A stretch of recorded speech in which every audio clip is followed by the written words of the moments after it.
بسم اللہ الرحمن الرحیم الحمد للہ رب العالمین الرحمن الرحیم مالک یوم الدین ایاک نعبد وإیاک نستعین اهدنا الصراط المستقيم صراط الذين أنعمت عليهم غير المغضوب عليهم ولا الضالين آمين.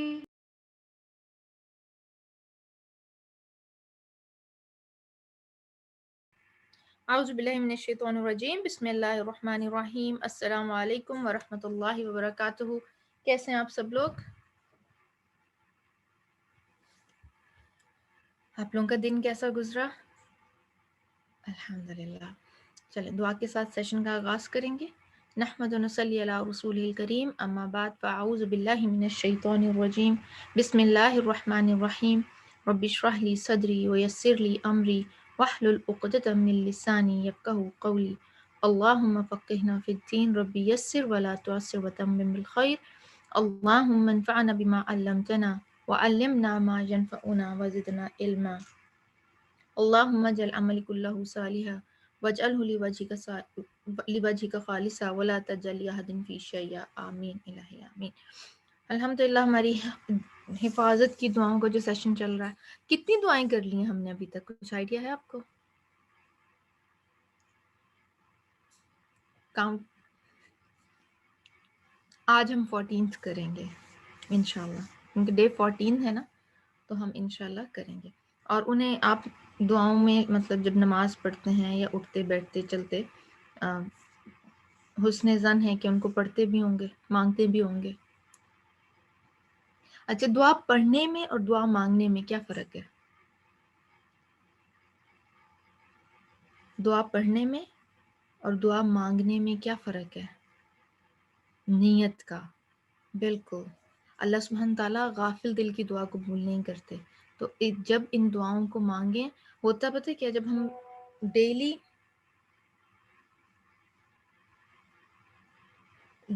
ہم ان دعاؤں کو مانگنے لگ جاتے ہیں نا، تو ایک ہم اس میں فارم میں آ جاتے ہیں کہ ہم بغیر سوچے سمجھے پڑھتے چلے جاتے ہیں، اس پہ غور نہیں کرتے الفاظ پہ.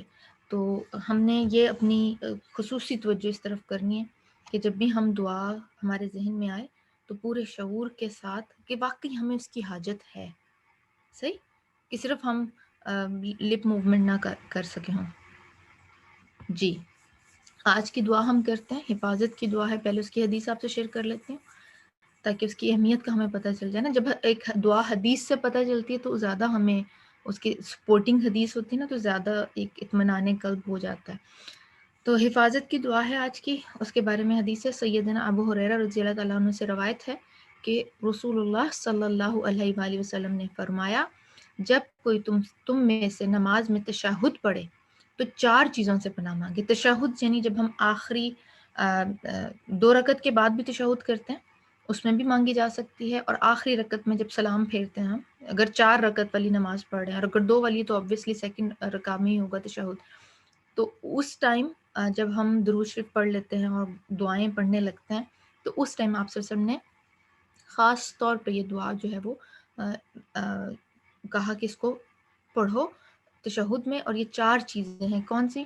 اللہم انی اعوذ بک من عذاب جہنم ومن عذاب القبر ومن فتنة المحیا والممات ومن شر فتنة المسیح الدجال.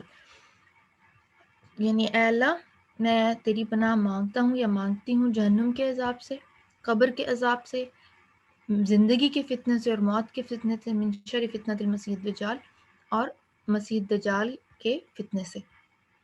جب اس دعا کو دیکھ لیتے ہیں، 4 چیزیں جیسا کہ ہمیں حدیث سے پتہ چلا.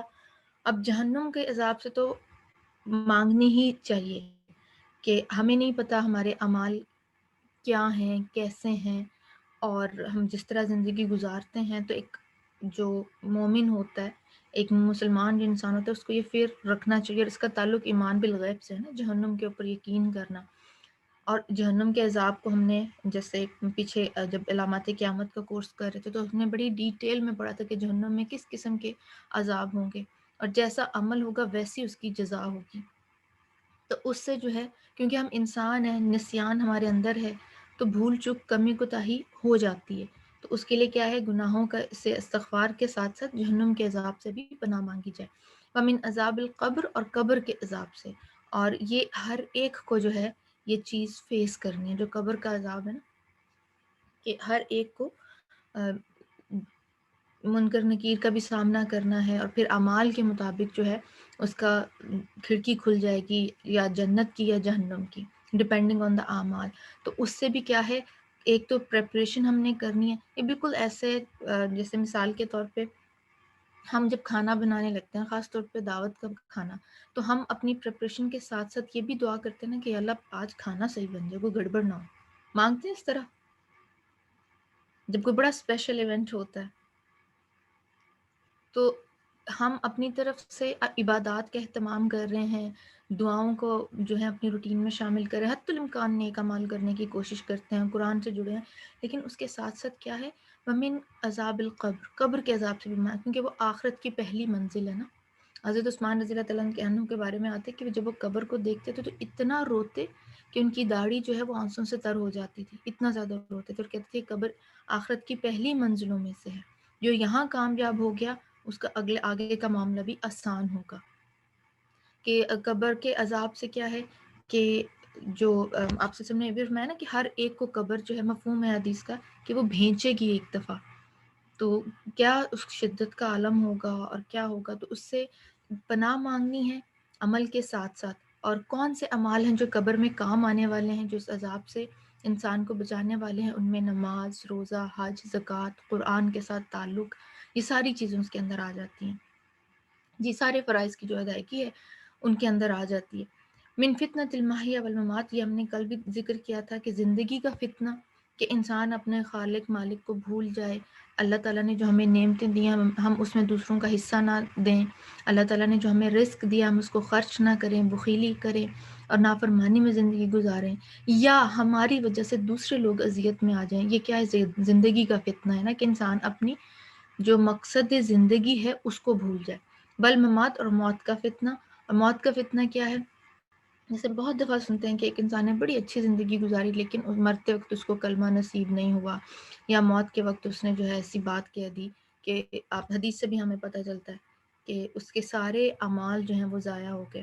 تو یہ کیا ہے، موت کا فتنہ، کہ جو سکرات الموت ہوتے ہیں اس میں بھی انسان کیا ہے، اس کا ایمان سلامت رہے اور اس کے منہ سے ایسے کلمات نہ نکلیں جو اس کے لیے آزمائش کا باعث بن جائیں. اس کے بعد کیا ہے کہ من شر فتنۃ المسیح الدجال. اور دجال ایک بہت بڑی آفت ہے اور قیامت کی بڑی نشانیوں میں سے ایک نشانی ہے نا. اور یہ کیا کس طرح بہکائے گا کہ دجال، آپ صلی نے فرمایا نا کہ اس کی جنت دوزخ ہے اور اس کی دوزخ جو ہے وہ جنت ہوگی. یہ ڈسیو کرے گا، لوگوں کو دھوکہ دے گا، اور بہت سارے لوگ اس کو فالو کرنے لگ جائیں گے. تو بیسیکلی ایمان کا جو ہے وہ ٹیسٹ ہوگا دجال کے زمانے میں. تو اس فتنے سے بھی کیا ہے کہ پناہ مانگنی ہے کہ اللہ سبحانہ تعالیٰ ہمارے ایمان کو سلامت رکھیں اور ہمارا خاتمہ بالخیر ہمارا کرے. اب آپ صلی اللہ علیہ وسلم نے خاص طور پہ فرمایا کہ تشہد میں پڑھو. اب ہر نماز میں اگر ہم تشہد میں پڑھیں گے، اس کو بالفرض ہم 5 نمازیں پڑھتے ہیں اور 5 دفعہ مطلب پورے دن میں اگر ہم منیمم 5 ٹائمز اس کو پڑھتے ہیں تو اس کی اہمیت کا اندازہ ہوتا ہے ہمیں کہ یہ 4 چیزیں انسان کے لیے کتنی ضروری ہیں کہ ان سے پناہ مانگی جائے. تو ایک دفعہ اس دعا کو مانگتے ہیں، اللہم انی اعوذ بک من عذاب جہنم ومن عذاب القبر ومن فتنة المحیا والممات ومن شر فتنة المسیح الدجال، آمین الہی آمین. کوئی کویسچن آپ کے ذہن میں آتا ہے تو آپ پوچھ سکتے ہیں.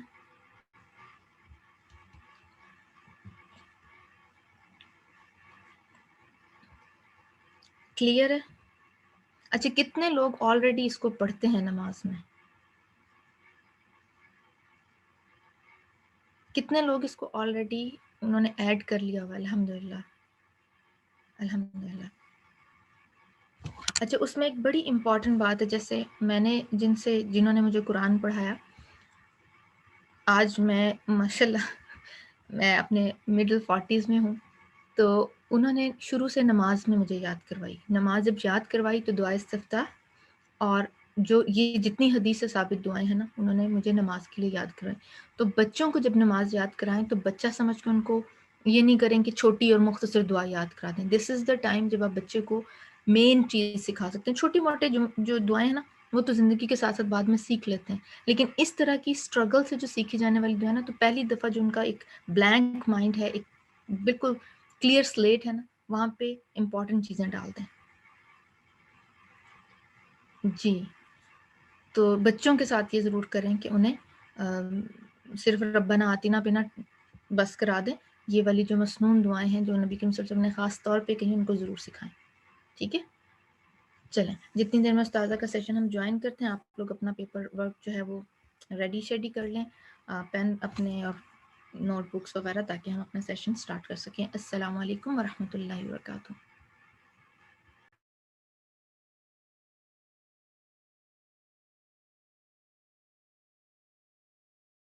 وبحمده سبحان الله العظيم وبحمده سبحان الله العظيم وبحمده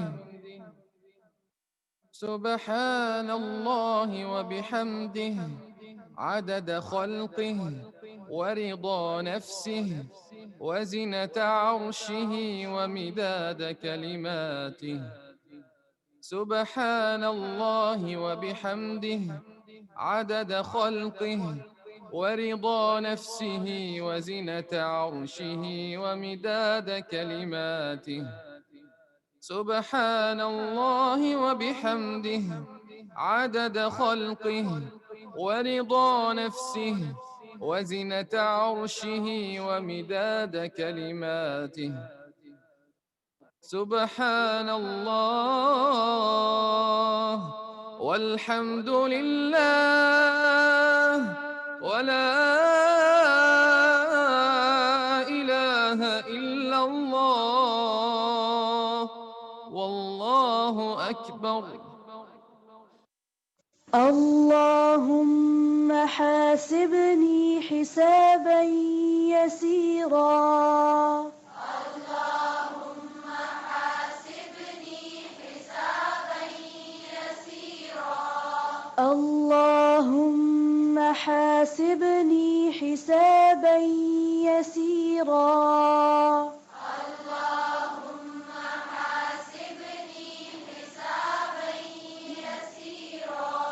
اللهم حاسبني حسابا يسيرا.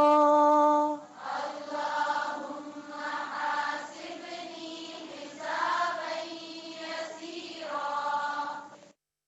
سبحان الله والحمد لله ولا إله إلا الله والله أكبر. لا إله إلا الله العظيم الحليم. لا إله إلا الله رب العرش العظيم. لا إله إلا الله رب السماوات ورب الأرض ورب العرش الكريم. لا إله إلا الله العظيم الحليم. لا إله إلا الله رب العرش العظيم. لا إله إلا الله رب السماوات ورب الأرض ورب العرش الكريم. لا إله إلا الله العظيم الحليم. لا إله إلا الله ورب العرش العظيم لا إله إلا الله رب السماوات ورب الأرض ورب العرش الكريم لا إله إلا الله الله أكبر الله أكبر ولله الحمد. السلام علیکم ورحمۃ اللہ وبرکاتہ. کیا حال ہے سب کا؟ الحمد للہ. نحمده ونصلی علی رسولہ الکریم. اما بعد فاعوذ باللہ من الشیطان الرجیم. بسم اللہ الرحمن الرحیم. رب اشرح لی صدری ویسر لی امری واحلل عقدۃ من لسانی یفقہوا قولی. آج ہم انشاءاللہ سورۃ النساء کی آیت نمبر 88 سے شروع کریں گے. فما لكم في المنافقين فئتين والله أركسهم بما كسبوا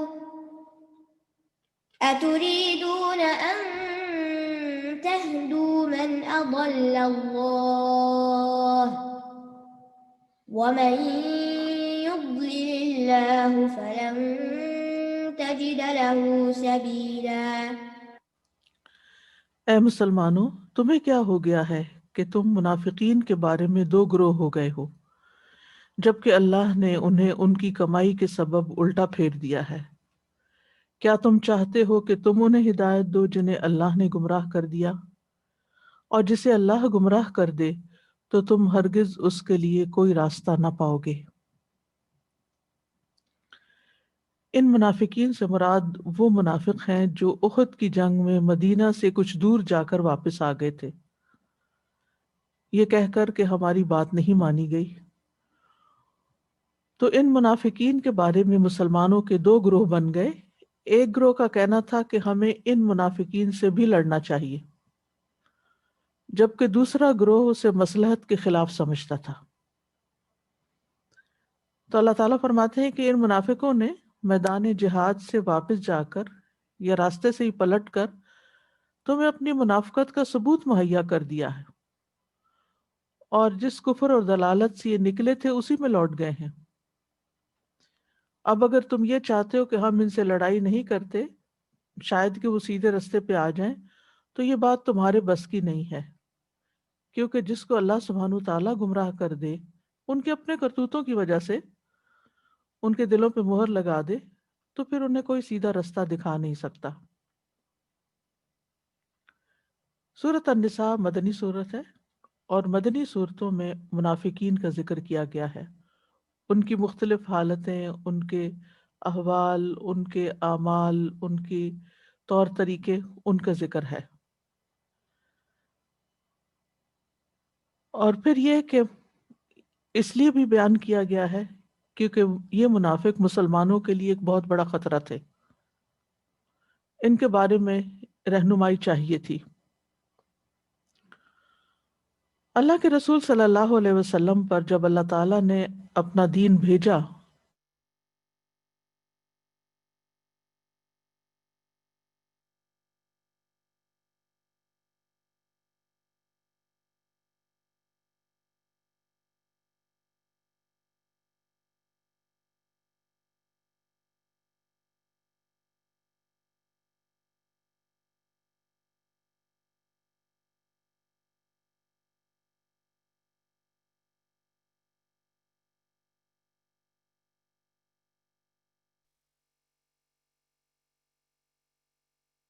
کے گروہ میں سے بھی نہیں تھے.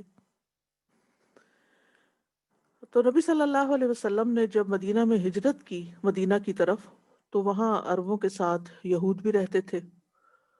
تو عرب لوگوں کے اندر یہود کی عادات اور اخلاق بھی آ گئے. انہی عادات میں سے ایک عادت منافقت کی بھی تھی. عبداللہ بن ابی بن سلول جب اپنی مجلس میں بیٹھا ہوا تھا اور نبی صلی اللہ علیہ وسلم نے قرآن مجید کی تلاوت فرمائی تو اس نے کہا کہ ہمیں ہماری مجالس میں تنگ نہ کریں، آپ مسجد میں بیٹھ کے قرآن پڑھیں، جس نے سننا ہوگا آپ کے پاس آ کے سن لے گا. اور عبداللہ بن ابی یہ بھی کہہ رہا تھا کہ آپ کے گدھے کی بو ہمیں پریشان کرتی ہے، کیونکہ آپ اس وقت گدھے پر بیٹھ کر تشریف لے گئے تھے. یعنی اس حد تک وہ تحقیر کر رہا تھا. تو قرآن مجید میں اللہ سبحانہ تعالیٰ نے منافقین کی کئی صفات بتائیں کہ وہ زمین میں فساد کرتے ہیں اور مومنوں کو بے وقوف سمجھتے ہیں، اور جب مومنوں کے سامنے ہوتے ہیں تو انہی جیسے بن جاتے ہیں اور ان کے ساتھ مذاق کرتے ہیں. اور اسی طرح یہ کہ لوگوں کو انفاق فی سبیل اللہ سے بھی روکتے تھے، اور جب آپ کے پاس آتے تو غلط قسمیں کھاتے، اپنی قسموں کو انہوں نے ڈھال بنایا ہوا تھا. اسی طرح یہ ہے کہ جہاد سے بھی پیچھے رہتے تھے، بہانے بناتے تھے طرح طرح کے. بنیادی طور پر ان کی عقل اور سمجھ ہی کم تھی، ان کا فہم مختصر تھا، لیکن وہ اس بات کو سمجھتے نہیں تھے. قرآن کی جب کوئی صورت اترتی تو کہتے کہ اس میں کیا کہا گیا ہے، ایک دوسرے سے پوچھتے. یعنی ان کے اندر قرآن نہیں اترتا تھا. افلا یتدبرون القرآن میں بھی اشارہ ان کی طرف تھا. اور یہ مومنوں کا ہر طرح سے مذاق اڑاتے تھے کہ یہ اسلام کی خاطر قربانیاں کر رہے ہیں، اور یعنی ان کے دینی طور طریقوں کا، اور جو صدقات دیتے ان پر بھی الزام تراشی کرتے. پھر اسی طرح نمازوں سے پیچھے رہتے تھے، نمازوں میں سستی کی وجہ سے ان کو پہچان لیا جاتا تھا. تو اور خاص طور پر فجر اور عشاء کی نماز میں، کیونکہ یہ نمازیں اندھیرے میں ہوتی تھی تو کسی کو پتہ نہیں چلتا تھا، تو اس لیے چھپ جایا کرتے تھے. تو یہ تھے وہ منافق جو مدینہ کے اندر تھے، اور یہاں کچھ آیات انہی کے بارے میں ہیں اور آگے بھی ذکر آئے گا. فرمایا فما لکم فی المنافقین فئتین، کیا مومنوں کی جماعت، فما لکم تمہیں کیا ہے، فی المنافقین فئتین کہ تم ان منافقوں کے بارے میں دو جماعتوں میں بٹ گئے ہو، دو فرقے بن گئے ہو.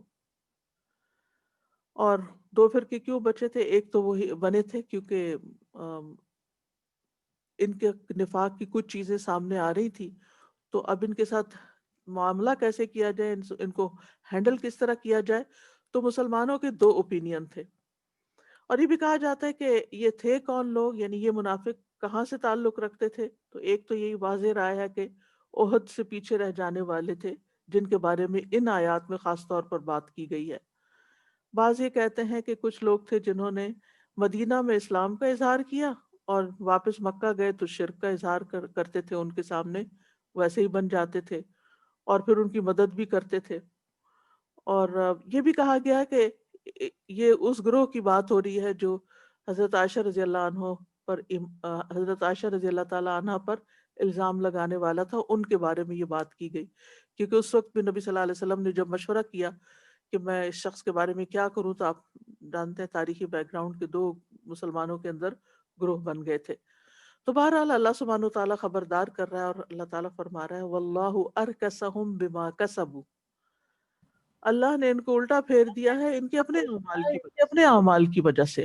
ارکسا کا ارکسا کے چار معنی بیان کیے گئے ہیں. ابن عباس کہتے ہیں کہ اس کا معنی ہے کہ اللہ نے ان کو رد کر دیا ہے، ریجیکٹ کر دیا ہے. اور ابن عباس ہی کا ایک اور قول ہے کہ اللہ نے ان کو ان کے شر میں پھنسا دیا ہے. قتادہ کہتے ہیں کہ اللہ نے ان کو ہلاک کر دیا، ارکسا کا مطلب ہے. اور زجاج کہتے ہیں کہ ان کو گمراہ کر دیا، اور زیادہ راجح قول یہی ہے کہ اللہ نے ان کو گمراہ کر دیا، الٹا پھیر دیا، یعنی جس جاہلیت میں تھے اسی کی طرف لوٹا دیا ان کے اپنے ہی اعمال کی وجہ سے. اور یہ اعمال کیا تھے کہ رسول صلی اللہ علیہ وسلم کی انہوں نے نافرمانی کی، مخالفت کی، اور اوپر جو اعمال کا ذکر ہوا ہے ابھی تفصیل سے پیچھے جو بیک گراؤنڈ میں نے بتائی ہے کہ ان کے اعمال کس کس قسم کے تھے. تو ان کے ان اعمال کی وجہ سے اللہ نے ان کو الٹا پھیر دیا، یعنی ایمان نصیب نہیں کیا سچا. اتریدون ان تہدوا من اضل اللہ، کیا تم چاہتے ہو کہ تم انہیں ہدایت دو جس کو اللہ نے گمراہ کر دیا. ایک معنی اس کا یہ کیا گیا کہ کیا تم انہیں ہدایت یافتہ سمجھتے ہو، یعنی ان سے کسی ہدایت کی توقع رکھتے ہو، جبکہ اللہ سبحانہ تعالیٰ نے ان کو ہدایت دینے کا ارادہ نہیں کیا. اور یہ بھی کہ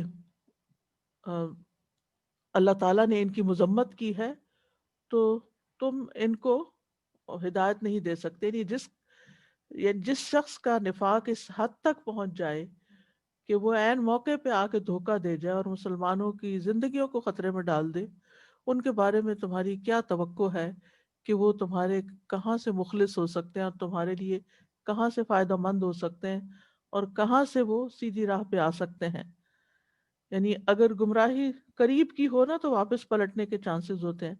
جب دلالم بعیدہ ہو جاتا ہے، انسان حد سے پار گزر جاتا ہے، تو پھر اس کے پلٹنے کے راستے بھی کم ہو جاتے ہیں. وَمَن يُضْلِلِ اللَّهُ فَلَن تَجِدَ لَهُ سَبِيلًا، اور جس کو اللہ بھٹکا دے تو تم ہرگز اس کے لیے ہدایت کا کوئی راستہ نہ پاؤ گے. یعنی پھر اس کے لیے پلٹنے کا اس کو راستہ ہی نہیں ملتا کہ واپس کس طرح ٹرننگ لینی ہے، کہاں سے واپس ٹرن لینا ہے، کیونکہ وہ ایگزٹ کر گیا غلط جگہ سے. تو اس آیت سے یہ پتہ چلتا ہے کہ ایک تو مسلمانوں کے آپس کے اختلاف کی ممانعت ہے کہ ٹھیک ہے اختلاف رائے ہوتا ہے، لیکن یہ ہے کہ اس معاملے میں پھر ہمیں یہ بھی سکھایا گیا ہے کیا کرو پیچھے اسی صورت کے اندر. وَإِن تَنَازَعْتُمْ فِي شَيْءٍ فَرُدُّوهُ إِلَى اللَّهِ وَالرَّسُولِ، کہ اللہ اور رسول صلی اللہ علیہ وسلم کی طرف رجوع کرو. پھر اسی طرح اس آیت سے یہ بھی پتہ چلتا ہے کہ انسان کے کچھ اعمال جو ہیں وہ انسان کو دین سے ہی باہر نکال دیتے ہیں اور نافرمانیوں میں ڈال دیتے ہیں. واللہ ارکسہم بما کسبوا، یعنی انسان کے کچھ اعمال خصوصاً منافقت اتنی خطرناک چیز ہے کہ جس کی وجہ سے انسان اللہ کی رحمت سے بہت دور ہو جاتا ہے، اور یہ گناہ جو ہیں یہ انسانوں کو الٹانے کا سبب بن جاتے ہیں. انسان بعض اوقات گناہ کرتا ہے، یہ گناہ میں تعاون کرتا ہے اور اس کو معمولی چیز سمجھتا ہے، لیکن یہی چیز اس کے لیے دنیا اور آخرت کی رسوائی کا باعث بن جاتا ہے. حدیث میں یہ بھی آتا نا، بندہ اپنے منہ سے ایک لفظ نکالتا ہے اور جہنم کی گہرائی میں گرا دیا جاتا ہے.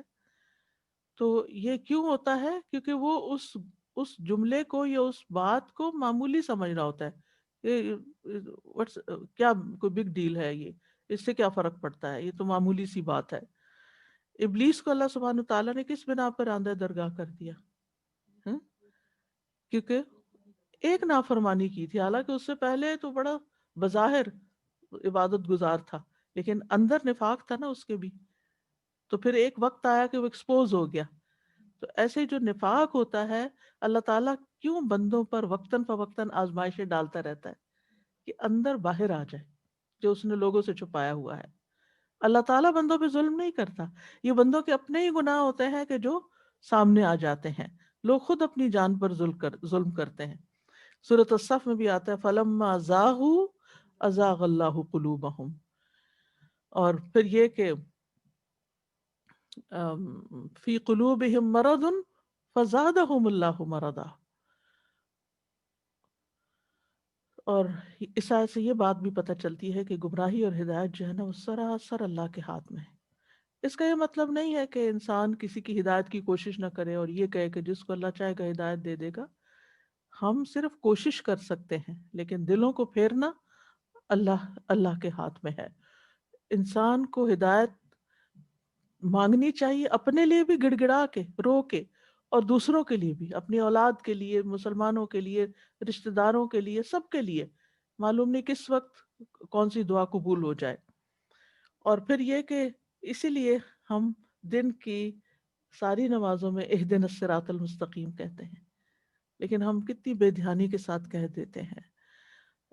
کیونکہ ہر وقت شیطان ہمیں سیدھے رستے سے ہٹانے کی کوشش میں لگا رہتا ہے، کبھی دائیں کبھی بائیں، کبھی آگے سے آتا ہے کبھی پیچھے سے، کبھی دائیں سے کبھی بائیں. تو پھر ہمیں ہر وقت دعا مانگنے کی ضرورت ہوتی ہے کہ اللہ تعالیٰ تو ہمیں سیدھا راستہ دکھا دے. اور یہ حقیقت ہے کہ جن لوگوں کو سچائی کی طلب ہوتی ہے، حق کی طلب ہوتی ہے، تلاش ہوتی ہے، اللہ تعالیٰ ان کو دکھا دیتا ہے. سلمان فارسی کی مثال ہمارے سامنے کہ کس طرح ایران کے ایک شہر اصفہان سے وہ چلے تھے، اور کہاں سے ہوتے ہوتے کتنے لوگوں سے پھرتے پھراتے آخرکار نبی صلی اللہ علیہ وسلم تک پہنچ ہی گئے. قریب کے لوگوں نے کفر کیا اور ایک اتنی دور سے انسان چل کر آیا اور اللہ نے اس کو ہدایت کا راستہ دکھا دیا. اور یاد رکھیے ہدایت کسی نبی کے ہاتھ میں نہیں تو ماں باپ کے ہاتھ میں بھی نہیں ہوتی. انک لا تہدی من احببت. فرعون کو 9-10 نشانیاں دکھائی گئی تھی اور وہ معمولی نشانیاں نہیں تھی، لیکن ہدایت نہیں ملی کیونکہ اس کے اندر ایک تکبر تھا. بہرحال ہمارے لیے اس میں سبق یہ ہے کہ نفس تھوڑا سا بھی پھسلنے لگے نا تو فوراً ہی واپس پلٹیں، دور نہ جائیں، غفلت نہ اختیار کریں، توبہ استغفار ساتھ ہی شروع کر دیں۔ بعض اوقات ایسا ہوتا ہے نا، آپ ایک چیز سرچ کر رہے تھے، وہاں سے کچھ اور نظر آ جاتی ہے، آپ کہتے ہیں پہلے میں دیکھوں تو صحیح، اس میں بھی سبق ہے، ذرا میں تھوڑا سا اور دیکھ لیتی ہوں۔ وہ کیا اس میں میوزک بج رہا ہوتا ہے اور کیا فضول باتیں بعض اوقات ہو رہی ہوتی ہیں اور کتنا سا وقت ضائع ہو جاتا ہے اس میں۔ تو اس کے بعد انسان کو ندامت بھی ہوتی ہے کہ میں نے کیا کیا، اس کی کیا ضرورت تھی، یہ تو میرا وقت ضائع کیا اس چیز نے۔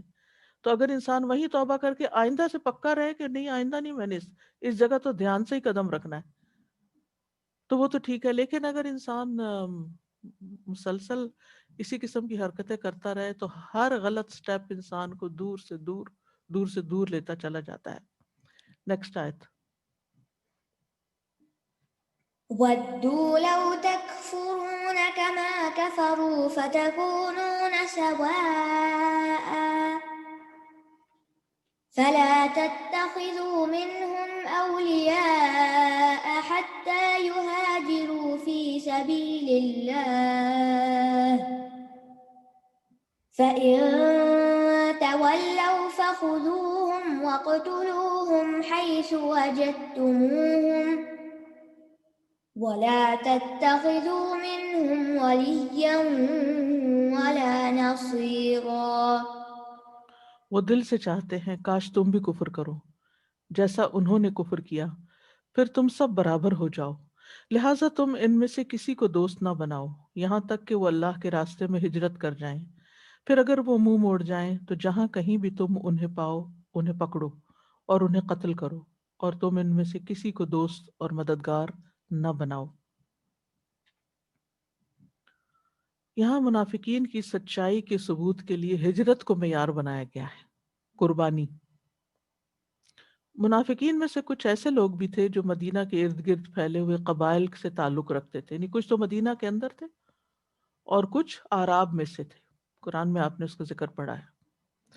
یہ لوگ مسلمانوں سے محبت اور خیرخواہی کا اظہار ضرور کرتے تھے، لیکن عملی طور پر اپنے ہی ہم وطنوں کا ساتھ دیتے تھے، یعنی زبانی کلامی تو مسلمانوں سے ہمدردیاں، لیکن جب مدد کا وقت آتا تو مسلمانوں کی نہیں کرتے تھے، اپنے لوگوں کی کرتے تھے، یا مجبور تھے ان کا ساتھ دینے پہ۔ تو اس لیے ان کے لیے معیار مقرر کیا گیا کہ اگر وہ ہجرت کر کے تمہارے پاس مدینہ میں آ جائیں تو ایسی صورت میں اگر تمہیں ان کے ایمان کا یقین ہو جائے تو پھر انہیں سچا سمجھو اور ہمدرد بھی، لیکن اگر وہ ہجرت کرنے سے انکار کریں اور اگرچہ وہ اسلام کا اظہار کریں تو پھر ان سے کافروں جیسا ہی سلوک کرو، کیونکہ ان کا کفر کھل کے سامنے آ گیا ہے۔ اور پھر جب یہ مقابلے پر آئیں تو ان کے اسلام کی پرواہ نہیں کرو کہ بظاہر جو اسلام کا اظہار کرے، اگر یہ اپنی قوم کے ساتھ مل کے تمہارے خلاف جنگ کرنے کے لیے آ جاتے ہیں تو پھر ان کو جہاں ملے تم بھی ان کا مقابلہ کرو۔ وَدُّوا لَوْ تَكْفُرُونَ كَمَا كَفَرُوا فَتَكُونُونَ سَوَاءً، وہ چاہتے ہیں کاش تم بھی کفر کرو، تم ان کے ساتھ گمراہی، کفر، منافقت میں برابر ہو جاؤ۔ فَتَكُونُونَ سَوَاءً، ود کہتے ہیں شدید محبت کو، یعنی ان کے دل کی شدید خواہش ہے کہ تم اچھے مسلمان نہ بنو، تم انہی جیسے رہو۔ اور یہ نفاق کے بعد سب سے بڑی ان کی خواہش ہے کہ اللہ کا دین چھوڑ کر ہمارے راستے پہ آ جاؤ تاکہ ہم سب ایک جیسے لگیں۔ قرآن مجید میں آتا نا وَلَن تَرْضَىٰ عَنْكَ الْيَهُودُ وَلَا النَّصَارَىٰ حَتَّىٰ تَتَّبِعَ مِلَّتَهُمْ، تو منافقین بھی یہی چاہتے ہیں۔ منافقین کو چھوڑیے، کوئی بھی جو شخص فاسق بھی، ایون یعنی جو مسلمان نان پریکٹسنگ ہوتے ہیں، وہ آپ سے کیا توقع رکھ، آپ سے کیا چاہتے ہیں، آپ سے کیا مطالبہ کرتے ہیں، آپ ویسے ہی ہو جائیں۔ یہ نہیں چاہیں گے کہ وہ آپ جیسے ہو جائیں، وہ چاہیں گے آپ ان جیسے ہو جائیں، چاہے نمازوں کا معاملہ ہو، چاہے حجاب کا معاملہ ہو، چاہے حلال رزق کا معاملہ ہو، چاہے دین پڑھنے پڑھانے کا معاملہ ہو، کچھ بھی ہو، وہ کہیں گے چھوڑو اس سب کو، نارمل زندگی بسر کرو، جیسے اور لوگ جیتے ویسے جیو، یہ تم نے کیا ڈھنگ اختیار کر لیا، یہ مسلمان تو اجنبی ہوتا ہے ظاہر ہے جب سارا معاشرہ ایک طرف جا رہا ہو اور آپ اللہ کے حکم پر عمل کرنے کی کوشش کر رہے ہو، پورا شادی حال ہنسی مذاق اور کہکوں میں لگا ہوا ہے، اور آپ اٹھ کے نماز پڑھ رہے ہیں، تو ظاہر ہے کہ آپ عجیب اجنبی ہی لگیں گے نا وہاں، کہ ایک تو کوئی آپ پہ شاید ہنسے اور کوئی آپ کو آپ کا مذاق اڑائے، اور کہ یا شادی کے دن بھی نماز پڑھنی کیا ضروری. بہت سے لوگوں کو یہ کہتے ہوئے سنا گیا کہ اب یہ تمہارا میک اپ اتر جائے گا، اتنے پیسے دے کے یہ تمہارا سب کچھ کروایا ہے، کپڑے خراب ہو جائیں گے. اور کپڑے تو خیر ایسے ہوتے ہی نہیں کہ جن میں نماز پڑھی جا سکے، کیونکہ یہ سوچ کے تھوڑے بنائے جاتے ہیں کہ اس میں نماز پڑھنی ہے، وہ تو ایک دکھاوے کے لیے ہوتا ہے سب کچھ. تو بہرحال یہ کیا چاہتے ہیں کہ تم بھی انہی جیسے ہو جاؤ.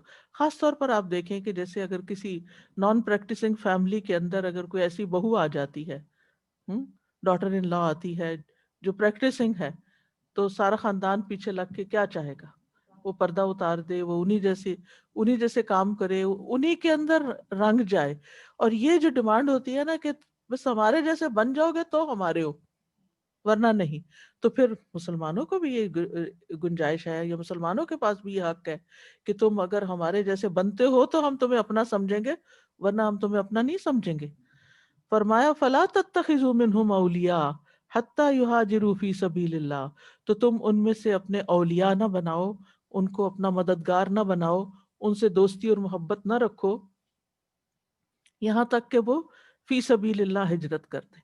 تو ایک تو وہ ہجرت ہے کہ جو یعنی اپنے اپنے علاقوں سے مدینہ کی طرف ہجرت ہے، اور اسی طرح ایک ہجرت یہ ہے کہ نبی صلی اللہ علیہ وسلم کے ساتھ مل کر مدینہ سے باہر نکل کر جنگ کے لیے جائیں، کیونکہ یہ نہیں جاتے تھے.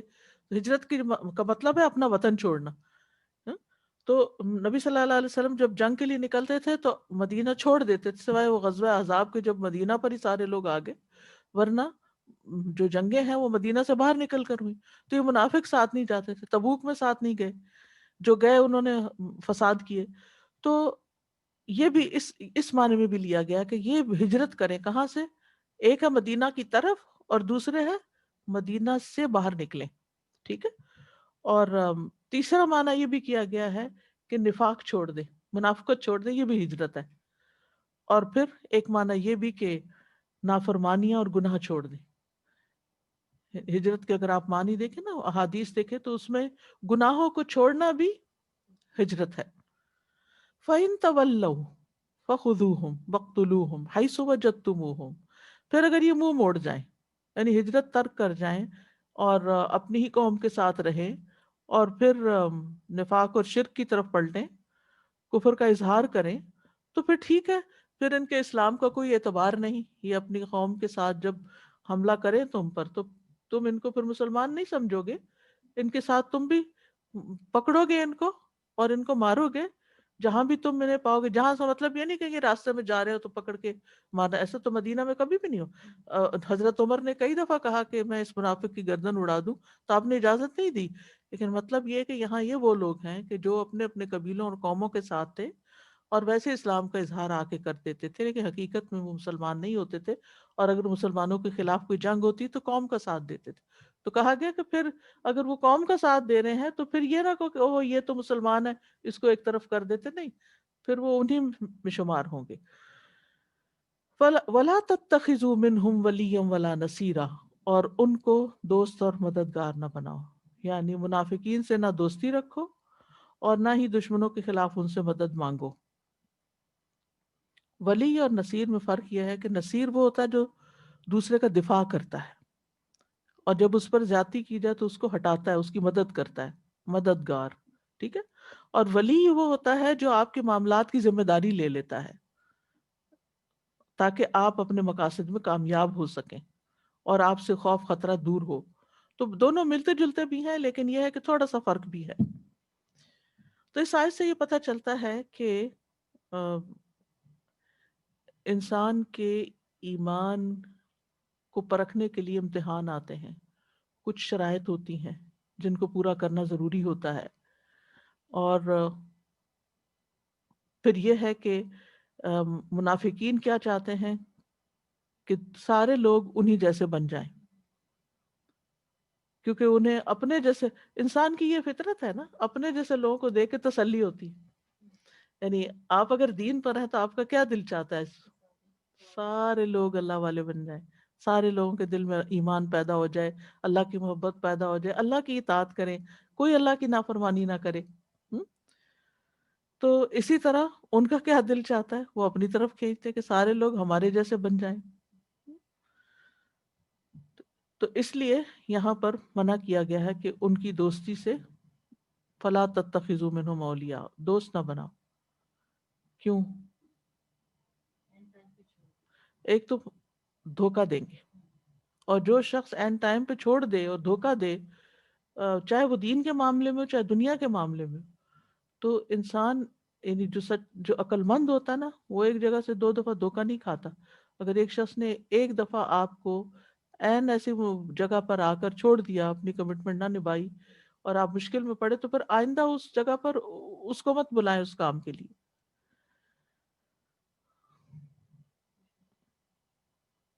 اور دوسرا یہ ہے کہ انسان جہاں پر اس کا دین ایمان محفوظ نہ ہو اس جگہ کو چھوڑ دے۔ اگلی آیت۔ إلا الذين يصلون إلى قوم بينكم وبينهم ميثاق أو جاءوكم حصرت صدورهم أن يقاتلوكم أو يقاتلوا قومهم ولو شاء الله لسلطهم عليكم فلقاتلوكم فإن اعتزلوكم فلم يقاتلوكم وألقوا إليكم السلم فما جعل الله لكم عليهم سبيلا۔ سوائے ان لوگوں کے، اب یہاں پر ایکسیپشنل بتایا گیا کہ کون اس سے مستثنا ہے، سوائے ان لوگوں کے جو ایسی قوم سے جا ملتے ہیں کہ تمہارے اور ان کے درمیان معاہدہ ہو چکا ہے، یا وہ تمہارے پاس اس حال میں آتے ہیں کہ تم سے لڑنے اور اپنی قوم سے لڑنے میں ان کے سینے تنگ ہوتے ہیں، اور اگر اللہ چاہتا تو ضرور انہیں تم پر مسلط کر دیتا، پھر وہ ضرور تم سے لڑتے۔ پھر اگر وہ تم سے کنارہ کشی کرے اور تم سے لڑائی نہ کریں اور تمہاری طرف صلح کا پیغام بھیجیں، تو اللہ نے تمہارے لیے ان پر لڑائی مسلط کرنے کا کوئی راستہ نہیں بنایا۔ پیچھے یہ کہا گیا تھا نا کہ ایسے لوگ جو بظاہر اسلام لائے لیکن اپنی اپنی قوم کا ساتھ دیتے ہیں اور انہی کے مددگار ہیں اور ہجرت نہیں کرتے، تو پھر کیا ہے کہ جب کبھی موقع آئے لڑائی کا تو ان سے تم لڑائی کر سکتے ہو، لیکن لڑائی سے مستثنا کون لوگ ہیں؟ یعنی جن سے لڑنے کا حکم دیا جا رہا ہے ان میں سے 2 طرح کے لوگ نہیں نکال دیے جائیں گے، ان سے لڑائی نہیں ہوگی، یہ مطلب ہے۔ نمبر 1، وہ لوگ جو ایسی قوم سے ربط اور تعلق رکھتے ہیں یا ایسی قوم کے فرد ہیں یا ایسے لوگوں کی پناہ میں ہیں جن سے تمہارا کوئی معاہدہ ہے، کس چیز کا؟ صلح کا، جنگ نہ کرنے کا کوئی ٹریٹی ہے۔ دوسرے وہ جو تمہارے پاس اس حال میں آتے ہیں کہ ان کے سینے اس بات سے تنگ ہیں کہ وہ اپنی قوم سے مل کر تم سے یا تم سے مل کر اپنی قوم سے جنگ کریں، کیونکہ بیچ کے لوگ تھے نا، ادھر بھی ادھر بھی، نہ ان کے نہ ان کے، تو لیکن وہ لڑائی پسند نہیں تھے، وہ لڑائی نہیں کرنا چاہتے تھے، نہ اپنے لوگوں کے ساتھ مل کے مدینہ والوں سے اور نہ ان کے ساتھ مل کے اپنی قوم سے، یعنی نہ تمہاری حمایت میں لڑنا پسند کرتے ہیں نہ تمہاری مخالفت میں، سیدھی سی بات۔ تو پھر ایسے لوگوں کے ساتھ تم بھی مت لڑو۔ إِلَّا الَّذِينَ يَصِلُونَ إِلَىٰ قَوْمٍ بَيْنَكُمْ وَبَيْنَهُمْ مِيثَاقٌ، یہ جو میثاق کا لفظ ہے نا، اس کا مطلب ہوتا ہے پختہ عہد، وثاق سے ہے، یہ وہ چیز ہوتی ہے جس سے کسی چیز کو باندھا جاتا ہے، یعنی وہ لوگ جن سے میثاق لیا گیا۔ علماء نے اس کے بارے میں کئی اقوال ذکر کیے ہیں، اور خلاصہ ان کا یہی ہے کہ ایسے لوگ جن کا اور مسلمانوں کا آپس میں امن و امان کا معاہدہ تھا، بعض کہتے ہیں یہ قبیلہ اسلم کے لوگ تھے، اور بعض نے کچھ اور کا ذکر کیا ہے، بعض نے کہا بنو بکر بن زید ہیں، کسی نے کہا خزاعہ قبیلے کے لوگ ہیں، بہرحال جو بھی تھے اس وقت معلوم و معروف تھا. او جاؤکم حسرت صدورہم من یقاتلوکم او یقاتلوا قومکم، یا تمہارے پاس آئیں تو ان کے دل تنگ ہو کہ تم سے جنگ کریں، وہ نہیں تم سے لڑنا چاہتے اور اپنی قوم سے بھی نہیں لڑنا چاہتے. تو ایسے لوگوں سے جنگ کی ممانعت کی گئی ہے یہاں. ٹھیک ہے، ٹھیک. پیچھے کہا گیا تھا نا کہ جو تو لڑے تمہارے ساتھ تو پھر جہاں تم پاؤ ان کو پکڑو مارو، لیکن یہاں کیا کہا گیا کہ ان کو نہیں مارو کہ جو تم سے جنگ نہیں کرنا چاہتے، یعنی زبردستی جنگ میں شامل ہونے والوں سے قتال نہ کرو. اسی طرح ہم دیکھتے ہیں کہ بنو ہاشم کے کچھ لوگ جو بدر کے دن مشرکین کے ساتھ نکلے تھے، حالانکہ وہ جنگ نہیں کرنا چاہتے تھے، وہ ناپسند کرتے تھے، مثلا حضرت عباس، لیکن چونکہ ابھی تک مسلمان نہیں ہوئے تھے، مکہ میں ہی تھے، تو زبردستی ان کو بھی ساتھ لایا گیا مقابلہ کرنے کے لیے مسلمانوں کا، اور پھر وہ پکڑے بھی گئے. پھر نبی صلی اللہ علیہ وسلم نے ان کو چھوڑ دیا. پھر ابو العاص جو آپ کے داماد تھے، اسی طرح کچھ اور لوگ بھی تھے. اب ہوتا ہی ہے نا کہ جب ایک قوم کے اندر یا جن لوگوں کے اندر آپ رہتے ہیں، وہاں آپ چاہے دلی طور پر ساتھ ہوں یا نہ ہوں، لیکن ایسی ایمرجنسیز میں تو پھر آپ کو ساتھ دینا ہی پڑتا ہے. بس آپ کسی کے گھر میں رہ رہے ہیں اور ان پہ کوئی مشکل آ گئی ہے تو پھر کیا کریں گے؟ آپ کہیں گے نہیں بھی میں تو ایک طرف بیٹھی ہوں. نہیں، آپ وہاں رہ رہے ہیں، آپ کو ساتھ دینا ہی پڑے گا.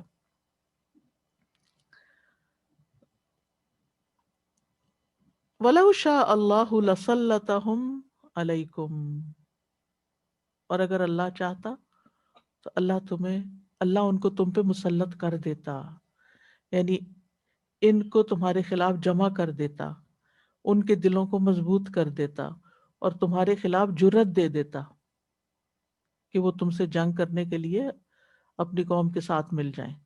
لیکن اللہ نے ان کے دلوں میں رعب ڈال دیا اور کچھ لوگ تم سے صلح کرنے لگ گئے. تو مسلمانوں پر دشمن کا تسلط کب ہوتا ہے اور کب نہیں ہوتا، یہ بات بھی یہاں پتہ چل رہی ہے.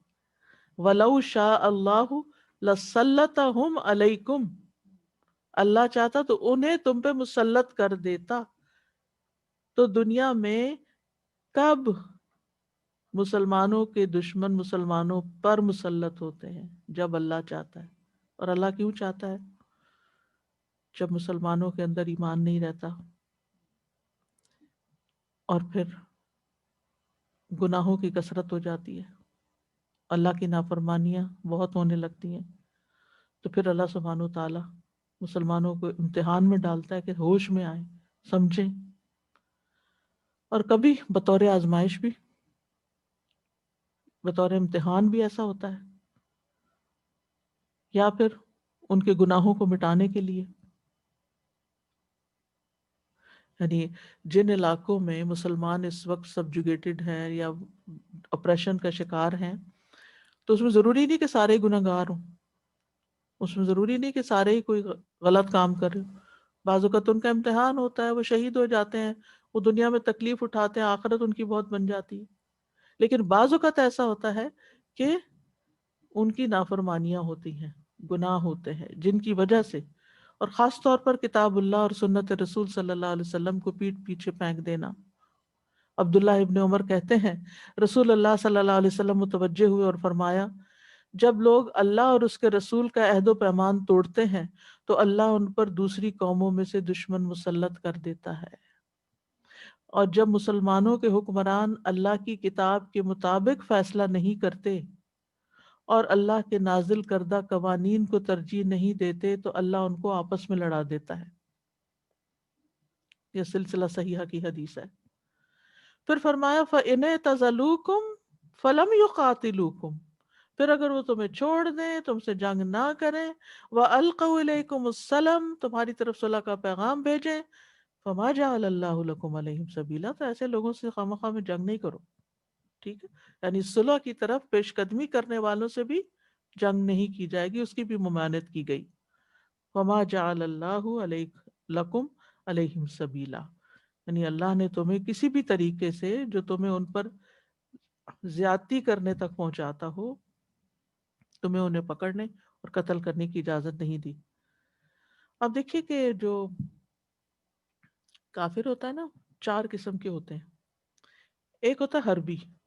حربی کا کیا مطلب ہے؟ وہ کافر جو تمہارے ساتھ جنگ کرے. دوسرا ہوتا ہے معاہد، جس کا تم سے معاہدہ ہو کہ جنگ نہیں کریں گے. تیسرا ہوتا ہے مستأمن، جس نے امن طلب کیا ہو، اسائلم لیا ہوا ہو. اور چوتھا ہوتا ہے ذمہ، جو مسلمانوں کے ملک میں ان کی پناہ میں رہتے ہیں، ان کے ذمے میں رہتے ہیں. ٹھیک ہے، تو کسی ذمی کو مارنے کا بھی کتنا بڑا گناہ ہے نا. اور اسی طرح مستأمن کو نہیں مار سکتے جو امن طلب کرے، سورۃ توبہ میں آتا ہے. اسی طرح معاہد کو نہیں مار سکتے، تو کس کو مار سکتے ہیں؟ صرف جو جنگ کرے اس کے ساتھ جنگ کرو. یہاں سے وہ سارے جو ابہامات ہیں وہ دور ہو جاتے ہیں، کیونکہ عام طور پہ کچھ قرآن مجید کی آیتوں کو لے کے اس سے جنرلائز کر لیا گیا ہے کہ بس یہ دیکھو لکھا ہوا ہے جہاں پاؤ پکڑو مارو. تو یہ سب کے لیے نہیں ہے حکم، یہ غلط انڈرسٹینڈنگ ہے. ٹھیک ہے، یعنی ساری چیزوں کو سامنے رکھ کے مجموعی طور پر یہ فیصلہ نہیں کیا جاتا. جیسے ایک آیت کو پکڑ لیا جاتا ہے جو ایک خاص کانٹیکسٹ میں نازل کی گئی، اس کے کانٹیکس کو بلا کے پھر اس میں سے وہ یہ صرف حکم نکال لیا جاتا ہے کہ مسلمان کے لیے جائز ہے کہ جہاں پاؤ پکڑ لو مارو.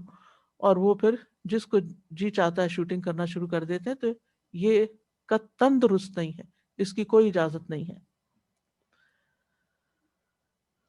اس آیت سے یہ پتہ چلتا ہے کہ ہمارا دین ہمیں وعدہ پورا کرنے پر ابھارتا ہے. معاہد کے ساتھ جنگ نہیں کر سکتے، اور یہ بھی چاہتا ہے کہ عداوتیں کم ہوں، دشمنیاں کم ہوں. وَأَلْقَوْا إِلَيْكُمُ السَّلَامَ، ہمارا دین ہمیں سلامتی کی طرف بلاتا ہے، پیسفل ہے. اور یہ بھی کہ جب کوئی اسلام کا اظہار کر دے تو اس کا خون بہانا حرام ہو جاتا ہے اور وہ امن میں آ جاتا ہے. نیکسٹ. ستجدون آخرين يريدون أن يأمنوكم ويأمنوا قومهم كلما ردوا إلى الفتنة أركسوا فيها فإن لم يعتزلوكم ويلقوا إليكم السلم ويكفوا أيديهم فخذوهم واقتلوهم حيث ثقفتموهم وأولئكم جعلنا لكم عليهم سلطانا مبينا. ان قریب تم کچھ اور لوگوں کو بھی پاؤ گے جو چاہتے ہیں کہ تم سے امن میں رہیں اور اپنی قوم سے بھی امن میں رہیں، مگر جب کبھی وہ فتنے کی طرف لوٹائے جاتے ہیں تو وہ اس میں الٹے پھیر دیے جاتے ہیں. پھر اگر وہ تم سے کنارہ کشی نہ کریں اور تمہاری طرف صلح کا پیغام نہ ڈالیں اور تم سے اپنے ہاتھوں کو نہ روکیں تو انہیں پکڑو اور قتل کرو جہاں کہیں تم انہیں پاؤ. اور یہی وہ لوگ ہیں جن پر ہم نے تمہارے لیے واضح غلبہ رکھا ہے. تو یہاں منافقین کے ایک اور گروہ کا ذکر کیا گیا ہے جو بہت مفاد پرست ہے. یہ وہ لوگ تھے جو مسلمانوں کے پاس آتے تو اسلام کا اظہار کرتے تاکہ مسلمانوں سے محفوظ رہیں، اپنی قوم میں جاتے تو بت پرستی کرتے، شرک کرتے تاکہ لوگ انہیں اپنا ہی مذہب ہم مذہب سمجھیں، اور اس طرح دونوں طرف سے مفادات اٹھاتے. تو یہاں منافقین کا دوہرا کردار بتایا گیا ہے. سورۃ البقرہ میں بھی اس کا ذکر آتا ہے. وَإِذَا لَقُوا الَّذِينَ آمَنُوا قَالُوا آمَنَّا وَإِذَا خَلَوْا إِلَىٰ شَيَاطِينِهِمْ قَالُوا إِنَّا مَعَكُمْ إِنَّمَا نَحْنُ مُسْتَهْزِئُونَ. مجاہد بن جبر جو ہیں وہ مفسر ہیں، وہ کہتے ہیں یہ آیت مکہ کے کچھ لوگوں کے بارے میں نازل ہوئی کہ جب وہ نبی صلی اللہ علیہ وسلم کے پاس آتے تو ریاکاری کی وجہ سے آپ کو سلام کہتے اور دکھاتے کہ ہم بھی مسلمان ہو گئے، اور جب قریش کے پاس واپس جاتے تو اپنے بتوں کے سامنے اوندے منہ گر جاتے، یہ ظاہر کرنے کے لیے کہ ہم اسٹل وی آر مشرک. اس طرز عمل سے وہ چاہتے کہ اپنے آپ کو دونوں کے ہاں محفوظ کر لیں، اس وجہ سے ان سے لڑنے کا حکم دیا گیا. بشرطے کہ وہ کنارہ کشی اختیار نہ کریں اور صلح نہ کریں. ٹھیک ہے، یعنی اگر وہ نہیں رکتے تو پھر ان کے ساتھ مل کے، قریش کے ساتھ مل کے تمہارے خلاف جنگ کرنے کو آتے ہیں تو پھر تم بھی کر سکتے ہو. کلما ردوا الی الفتنۃ ارکسوا فیہا، فتنہ سے مراد یہاں شرک بھی ہو سکتا ہے. ارکسوا فیہا اسی شرک میں لوٹا دیے جاتے ہیں، یعنی جب وہ مشرکین کے پاس جاتے ہیں تو ویسے ہی بن جاتے ہیں. یا فتنے سے مراد قتال بھی ہے، یعنی جب انہیں مسلمانوں کے ساتھ لڑنے کی طرف بلایا جاتا ہے تو وہ اس پہ آمادہ ہو جاتے ہیں، وہ تیار ہو جاتے ہیں. ارکسوا فیہا کود پڑتے ہیں جنگ میں.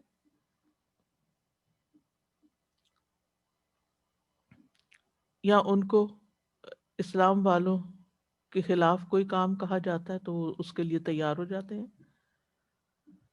فَإِن لَّمْ يَعْتَزِلُوكُمْ فَيُلْقُوا إِلَيْكُمُ السَّلَمَ وَيَكُفُّوا أَيْدِيَهُمْ فَخُذُوهُمْ وَاقْتُلُوهُمْ حَيْثُ ثَقِفْتُمُوهُمْ.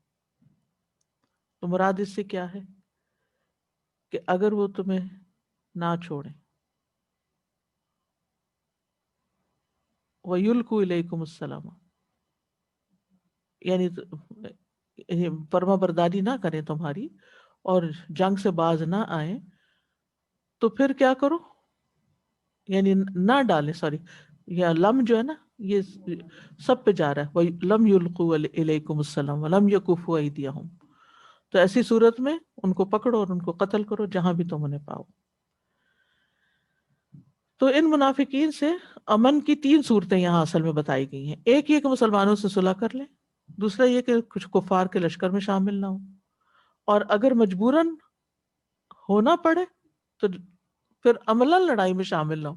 مارے بندے آ گئے ہیں لیکن جنگ نہ کریں. جیسے حضرت عباس آئے تھے تو نبی صلی اللہ علیہ وسلم نے صحابہ کو منع کر دیا تھا کہ ان کو قتل نہیں کرنا. شاید آپ کو معلوم ہوگا اللہ کی طرف سے کہ یہ کبھی مسلمان ہو جائیں گے یا اللہ عالم. تو بہرحال 3 چیزیں اگر نہ ہو منافقوں کے اندر تو پھر ان سے قتال کا حکم دیا جا رہا ہے.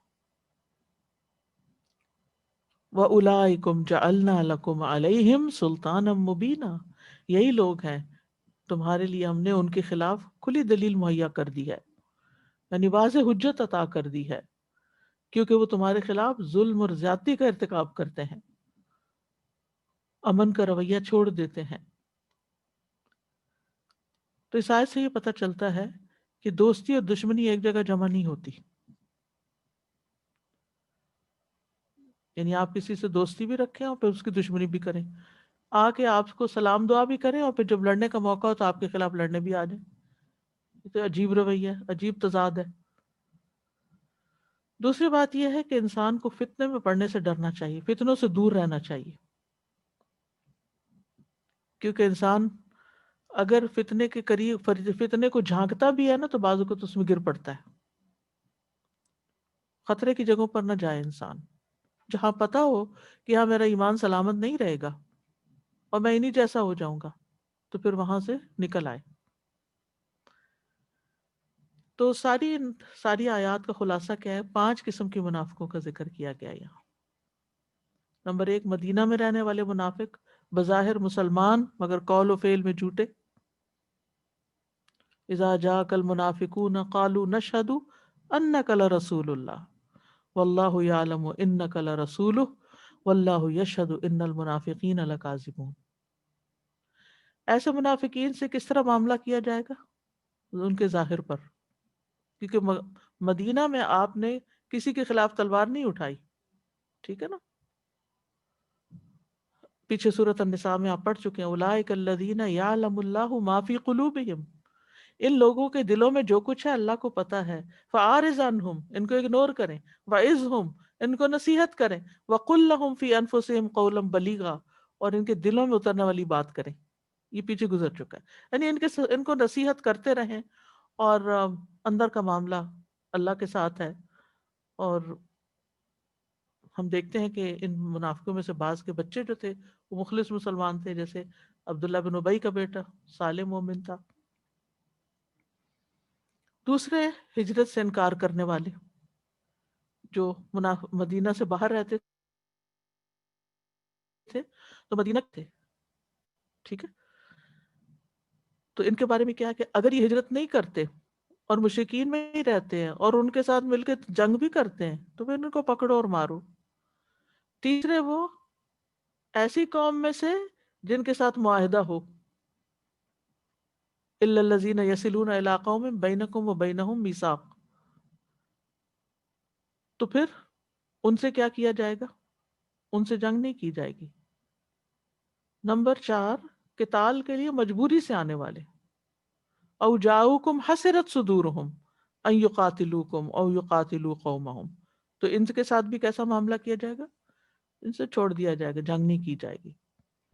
5ویں وہ ہیں جو مسلمانوں کے سامنے اسلام کا اظہار اور مشرکین کے ساتھ جا کر بتوں کی پوجا. تو پھر ایسے لوگ، یعنی عجیب ہی قسم ہے یہ کہ مکہ مدینہ آئے تو اسلام کا اظہار کر لیا اور واپس گئے تو مشرک بن گئے. جیسا دیس ویسا بھیس، یہی تو منافقت ہوتی ہے، جیسا دیس ویسا بھیس بنا لے.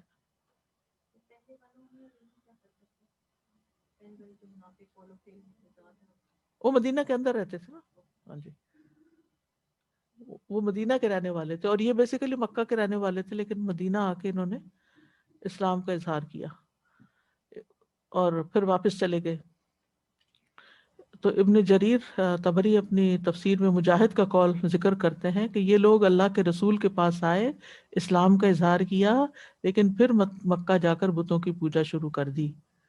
تو ایسے جو ہیں ان کے خلاف جب وہ لڑنے کے لیے آئیں گے تو ان کے خلاف بھی جنگ کی جائے گی، چاہے وہ آ کے مسلمانوں کو ظاہر کریں ہم قرآن پڑھنے والے ہیں یا کوئی اور کچھ کام کرتے ہیں. نیکسٹ آیت جی.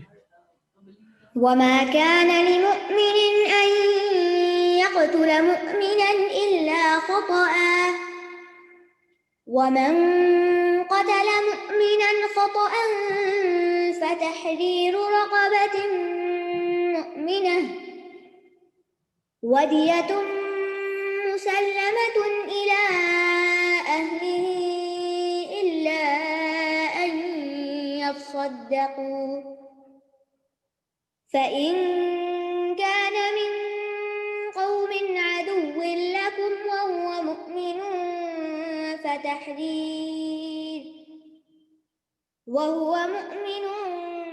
فتحرير رقبة مؤمنة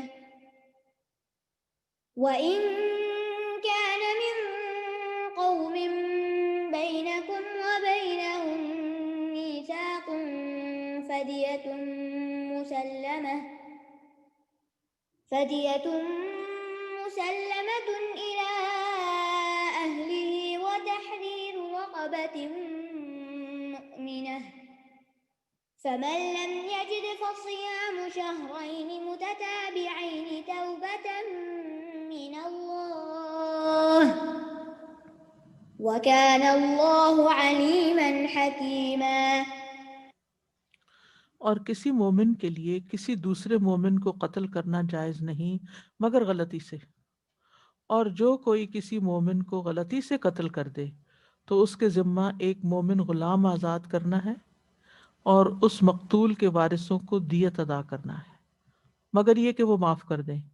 پھر اگر وہ مقتول تمہاری دشمن قوم میں سے ہو اور وہ مومن بھی ہو تو صرف ایک مومن غلام کو آزاد کرنا ہے، اور اگر وہ ایسی قوم میں سے ہو جو کہ تمہارے اور اس کے درمیان معاہدہ ہے تو دیت اس کے وارثوں کے سپرد کی جائے گی اور ایک مومن غلام کو آزاد کرنا ہوگا. پھر جو کوئی غلام نہ پائے تو اس کے ذمے 2 ماہ کے لگاتار روزے رکھنا ہے. یہ اللہ کی طرف سے توبہ کا طریقہ ہے، اللہ بہت علم والا خوب حکمت والا ہے. اب پچھلی آیات پڑھ کر یہ آیت زیادہ سمجھ میں آ رہی ہے نا. یہاں ان منافق مسلمانوں کا ذکر نہیں کیا جا رہا جن کے قتل کی اوپر اجازت دی گئی ہے کہ جو اوپر سے ظاہر مسلمان نظر آتے ہیں، بلکہ ان مسلمانوں کا ذکر ہے جو یا تو مدینہ کے باشندے تھے دارالاسلام کے، یا مکہ کے جو دارالحرب تھا، یا پھر آس پاس کے قبائل میں سے وہ تھے سچے مسلمان اور وہ مسلمانوں کے خلاف کسی کارروائی میں حصہ بھی نہیں لیتے تھے. نبی صلی اللہ علیہ وسلم جب مدینہ آ بھی چکے تھے تو ابھی بھی کئی مسلمان مکہ کے اندر ہی تھے، کئی ادھر ادھر کے علاقوں میں رہتے تھے، وہ اپنی حقیقی مجبوریوں کی وجہ سے مدینہ نہیں آ سکتے تھے، لیکن ان کے ساتھ انٹریکشن ہوتا تھا، کبھی جنگ کی صورت میں، کبھی کسی اور صورت میں. تو پھر کبھی ایسا اتفاق ہوتا کہ مسلمان کسی دشمن قبیلے پہ حملہ کرتے اور وہاں لا علمی میں کوئی مسلمان مارا جاتا، تو اللہ سبحانہ وتعالیٰ نے پھر اس کا کفارہ بتایا کہ اگر ایسا ہو تو پھر کیا کیا جائے. لیکن پھر یہ حکم عام بھی ہے، اور کسی مومن کے لیے کسی دوسرے مومن کو قتل کرنا جائز نہیں مگر غلطی سے. تو قتل خطا کہتے ہیں اس کو. یعنی جب کفار کے ساتھ جنگ کی اجازت مل گئی تو ممکن ہے کہ کسی شخص کو جو یعنی جس سے کسی شخص کو غلطی سے قتل کر دیا جائے نان مسلم سمجھتے ہوئے، حالانکہ وہ مسلمان ہو چکا تھا. تو اس صورت میں کیا ہوگا؟ سب سے پہلے تو یہ یاد رکھیے کہ مومن کو قتل کرنا جو ہے یہ کبیرہ گناہوں میں سے ایک ہے. یعنی مومن یہ سوچ ہی نہیں سکتا. ما کان علی مومن، مومن کے لیے جائز ہی نہیں، ممکن ہی نہیں کہ مومن ایسا کوئی کام کرے کہ وہ کسی مومن کو قتل کر دے. ہاں غلطی ہو سکتی ہے.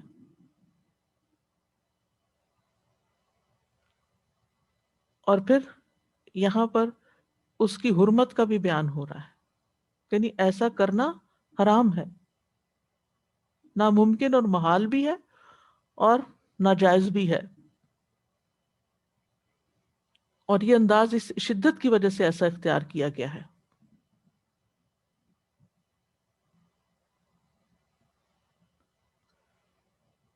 قرآن مجید میں شرک باللہ کے بعد قتل نفس کا ذکر آیا ہے سورۃ الفرقان میں. والذین لا يدعون مع اللہ الہا آخر ولا يقتلون النفس التي حرم اللہ الا بالحق ولا يزنون. حدیث میں بھی آتا ہے رسول اللہ صلی اللہ علیہ وسلم نے فرمایا ایک مسلمان کی ہر چیز دوسرے مسلمان پر حرام ہے، اس کا خون، اس کا مال، اس کی عزت و آبرو. اور مومن کی حرمت کعبہ کی حرمت سے 3 گنا زیادہ ہے. حدیث میں آتا ہے کہ رسول اللہ صلی اللہ علیہ وسلم نے کعبہ کی طرف دیکھا اور فرمایا اے گھر تجھے خوش آمدید، تو کتنا عظیم ہے، تیری حرمت کتنی عظیم ہے، لیکن ایک مومن کی حرمت اللہ کے ہاں تیری حرمت سے زیادہ عظیم تر ہے. اللہ نے تیری ایک چیز حرام کی اور مومن کی 3 چیزیں، اس کا خون، اس کا مال، اور یہ کہ اس کے بارے میں برا گمان کیا جائے. پھر فرمایا ومن قتل مؤمنا خطأ، جس نے خطا سے مومن کو قتل کر دیا تو اس کی کیا صورتیں ہو سکتی ہیں؟ مثلا مارا تھا پتھر شکار کو، لگ گیا مسلمان کو اور وہ مر گیا. مارا تو تھا جان بوجھ کے، مثلا مکہ مارا، تھپڑ مارا، لیکن اس نیت سے نہیں مارا تھا کہ وہ مر جائے گا، لیکن وہ ایسی جگہ لگا کہ وہ مر گیا. پچھلے دنوں کو بتا رہا تھا کہ ایک شخص نے اپنی بیوی پہ غصے ہو کر اس کی طرف چائے کی پیالی پھینکی، وہ سر پہ ایسی جگہ لگی کہ وہ مری گئی.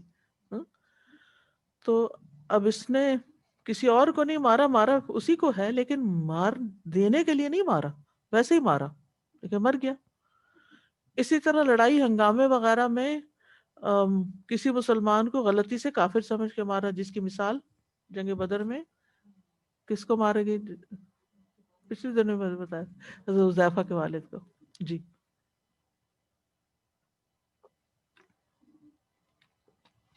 اور چوتھی صورت آج کل بہت عام ہے، اور وہ ہے ٹریفک کے حادثات.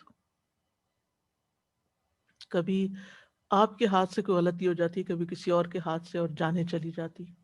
ٹریفک میں کتنے حادثے، کس قدر لوگوں کی جان جاتی ہے نا. اللہ بچائے، اللہ تعالیٰ محفوظ رکھے، غلطی سے بھی ایسی چیز نہ ہو. دعائیں مانگتے رہنا چاہیے کہ اللہ تعالیٰ ہمارے ہاتھ سے کوئی ایسی چیز نہ ہو کہ کسی کی جان چلی جائے. لیکن ہوتا ہے ایسے، پھر کیا کرے؟ تحریر رقبۃ مومنہ ودیۃ مسلمۃ الی اہلہ. 2 کام کرنے ہیں، ایک ہے اللہ کے حق میں اور دوسرا ہے بندوں کے حق میں. اللہ کے حق میں قتل کا کفارہ ادا کرنا ہے، اور وہ کفارہ کیا ہے؟ غلام آزاد کیا جائے. اور بندوں کے حق میں کیا ہے؟ دیت دینی ہے، ان کو خون بہا ادا کیا جائے. دیت کہتے ہیں خون بہا کو. تو اگر مقتول کے وارث مسلمان ہوں، وارث، یہ اہم بات ہے، مقتول کے وارث مسلمان ہوں تو خواہ وہ مرد ہو یا عورت، ایک غلام یا لونڈی آزاد کر دی جائے اور مقتول کے وارثوں کو خون بہا بھی دیا جائے. خون بہا یا دیت 100 اونٹ ہے، یا 100 اونٹ کی قیمت اس زمانے میں بھی اور آج بھی. 100 اونٹ کتنی بن گئی؟ لاکھ روپے کا مثلا اونٹ آتا تو 1 کروڑ بن گئی. جان گئی ہے نا. اور یہ خطا سے غلطی ہو گئی. اور اگر قاتل کو غلام میسر نہ آئے تو 2 مہینے کے روزے رکھے گا، اور اگر ایک روزہ بھی چھوڑا، آخری روزہ چھوٹ گیا، تو پھر نئے سرے سے، تاکہ اس کی روح سے وہ احساس ندامت جو ہے وہ چلا جائے. روزہ پاک کرتا ہے نا، تزکیہ کرتا ہے. اب دیت کون ادا کرے گا؟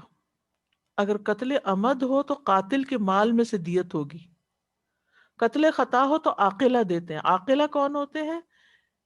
اس کے پیٹرنل رشتہ دار، جیسے باپ، دادا، چچا، چچا کے بیٹے، یعنی ان لوگوں کو مل کے یہ وہ پیسہ جمع کریں گے اور مقتول کے وارثوں کو دیں گے. ٹھیک ہے، جی تب بھی مل کے دیں گے، یعنی کچھ وہ دیں گے، کچھ دوسرے دیں گے. لیکن اگر جان کے کیا تو پھر وہ عاقلہ پیچھے ہٹ جائیں گے، وہی ذمہ دار ہے.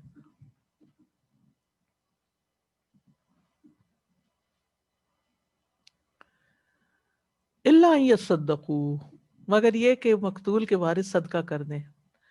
اچھا، عام طور پر یہ جو قتل خطا ہوتی ہے نا، یہ اس میں قریبی لوگوں کے ساتھ ہی حادثے ہوتے ہیں. ایسے اچانک پسٹل کھل گئی اور وہ صاف کرتے کرتے ٹریگر ہو گئی اور گولی گھوم کے لگ گئی کسی کو جو پاس ہی بیٹھی، بچہ تھا، بیوی تھی کوئی، تو اب وہ ود ان فیملی ہی ہے کوئی، یا ود ان فرینڈز ہے، یا کوئی واقعہ میں کسی کو سن رہی تھی کہ وہ سالوں سال پرانے دوست تھے اور اسی طرح دونوں گاڑی میں جا رہے تھے تو گاڑی لگ گئی، وہ مر گیا. اب وہ ہے دوست، جب وہ اس کے جنازے میں بھی گیا، اس کو دفنایا بھی، سب کچھ کیا، دعائیں بھی کی، رویا دھویا، کیونکہ اس کا اپنا نقصان تھا. لیکن یہ ہے کہ اب یہ کفارہ تو دینا ہے اور دیت بھی دینی ہے. لیکن وہ چونکہ فرینڈس تھے دونوں، تو ان کے وارثوں نے کہا کہ آپ لوگ تو فرینڈس ہیں، آپ سے کیا لینا، تو معاف کر دیا. تو دیت معاف ہو سکتی ہے، کفارہ نہیں معاف ہو سکتا. یعنی غلام دینا ہے یا روزے رکھنے، وہ نہیں معاف. اب روزے اگر نہیں کوئی رکھ سکتا تو اس صورت میں بعض علماء کہتے ہیں کہ وہ پھر اس کا وہ کھانے والا کفارہ دے جو فدیہ ہوتا ہے. لیکن یہ ہے کہ بعض اس کو نہیں مانتے، وہ کہتے ہیں کہ نہیں، یہ تو رکھنے ہی رکھنے ہیں. پھر وہ دیکھا جا سکتا ہے کہ کرنے والا کس پوزیشن میں ہے اور کیا صورتحال ہے. بہرحال وہ تفصیلات لمبی ہیں، اس وقت ان کی جگہ نہیں ہے. فَإِنْ كَانَ مِنْ قَوْمٍ عَدُوٍّ لَكُمْ وَهُوَ مُؤْمِنٌ فَتَحْرِيرُ رَقَبَةٍ مُؤْمِنَةٍ. اب قتل خطا کی دوسری صورت ہے کہ دشمن قوم میں سے ہے.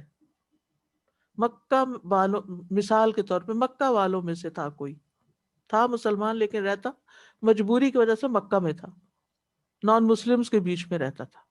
وَهُوَ مُؤْمِنٌ، وہ خود مومن تھا. ایسی صورت میں بس کفارہ دینا ہوگا. کیوں؟ ہاں، ان کو پھر بینیفٹ ہو جائے گا. اس کی وجہ یہ کہتے ہیں کہ مقتول کے ورثاء ہو سکتا ہے کافر ہوں، یعنی وہ صرف وہی مسلمان ہو اسی لیے وہ رہ رہا ان کے بیچ میں. تو اگر آپ دیں گے تو وہ تو ان کو وہ طاقتور ہو جائیں گے. وَإِنْ كَانَ، تیسری صورت، وَإِنْ كَانَ مِنْ قَوْمٍ بَيْنَكُمْ وَبَيْنَهُمْ مِيثَاقٌ، یعنی معاہد ہے وہ، فَدِيَةٌ مُسَلَّمَةٌ، یہاں دیت پہلے آ گئی، إِلَىٰ أَهْلِهِ وَتَحْرِيرُ رَقَبَةٍ مُؤْمِنَةٍ. تو ایسی صورت میں قاتل کے ذمے دیت ہوگی جو اس کے اسبا مقتول کے ورثاء کو دیں گے. عاقلہ جو ہیں مقتول کے ورثاء کو دیں گے. اور یہاں مومن غلام بھی آزاد کرنا ہوگا. تو جیسے پہلے میں نے کہا کہ 4 طرح کے کافر ہوتے ہیں، حربی ہوتے ہیں، معاہد ہوتے ہیں، مستامن ہوتے ہیں، ذمہ ہوتے ہیں. تو ہر ایک کا معاملہ مختلف ہوگا. اب دیت کی ادائیگی پہلے کیوں آئی؟ نہیں، کیونکہ وہ جو قاتل ہے وہ ان لوگوں کو، معاہد لوگوں کو دیت کے دینے میں ہیلا نہ کرے، ٹال مٹول نہ کرے، لیٹ نہ کرے، کیونکہ وہ ایک مسٹرسٹ کریٹ کر سکتا ہے کہ شاید یہ ہمارے ساتھ بیٹرے کرنا چاہتے ہیں، ہم دینا نہیں چاہتے، حق نہیں دینا چاہتے ہیں. یہ بھی نان مسلم لیکن ان کے ساتھ معاہدہ ہے، اس وجہ سے یہاں معاملہ اور ہے. اور ویسے بھی دیت کے معاملے میں احسان کا رویہ اختیار کرنا چاہیے. یعنی جس خاندان کو صدمہ پہنچا ہے، جن کا کمانے والا چلا گیا ہے، یا جن کا کوئی پیارا ان سے جدا ہو گیا ہے، تو ان کو آپ کسی اور طرح کیسے کمپنسیٹ کریں گے؟ چلے ان کو کچھ مالی مدد ہی. تو یہ اللہ کی طرف سے ہے مقرر کیا ہوا، اپنے پاس سے اسے تبدیل نہیں کر سکتے. فَمَن لَّمْ يَجِدْ فَصِيَامُ شَهْرَيْنِ مُتَتَابِعَيْنِ، اگر نہیں ہے کفارے کے لیے غلام تو پھر شہرین متتابعین. متتابعین کا مطلب ہے پے در پے، بغیر کسی ناقے کے 2 مہینے کے روزے رکھے، اور ناقہ ہو جائے تو پھر دوبارہ. ہاں اگر کوئی وہ ہے، عورت ہے مثلا، اس سے ہو گیا ایسا قتل، تو پھر اس کے پیریڈز کے دنوں میں وہ روزے نہیں رکھے گی جب نمازیں نہیں پڑھے گی، یا نفاس ہے اور بچہ پیدا ہو گیا ہے تو اس صورت میں. لیکن شرعی عذر کے بغیر اگر اس نے ناغہ کیا تو پھر دوبارہ روزے رکھنے ہوں گے. اب ایک اور صورت بھی ہے قتل عمد کی، اور وہ اپنے ہی بچے کو مارنا. ٹھیک ہے نا؟ جی ابارٹ جو کرا دیتے ہیں جان بوجھ کے. ایک تو نا خود مسکیریج ہو جانا، اور ایک ہے جان بوجھ کے مارنا. اس پہ پھر بات کریں گے. توبۃ من اللہ، یہ توبہ کا طریقہ ہے اللہ سے. یعنی کبیرہ گناہ ہے، اس کی توبہ خالی زبانی نہیں ہوگی، اس میں کچھ مال بھی دینا ہوگا اور اس کے علاوہ غلام بھی دینا ہوگا. یعنی اب یہ ہے کہ جیسے کہ میں نے پہلے کہا کہ 2 طرح کے رائے ہیں. بعض کہتے ہیں جیسے زہار کا کفارہ آپ صلی اللہ علیہ وسلم نے اس شخص کو کہا، وہ کھجوریں دے دی اور کہا جاؤ گھر والوں کو ہی دے دو، تو کھانا کھلانے کی اجازت دے دی. لیکن یہ صرف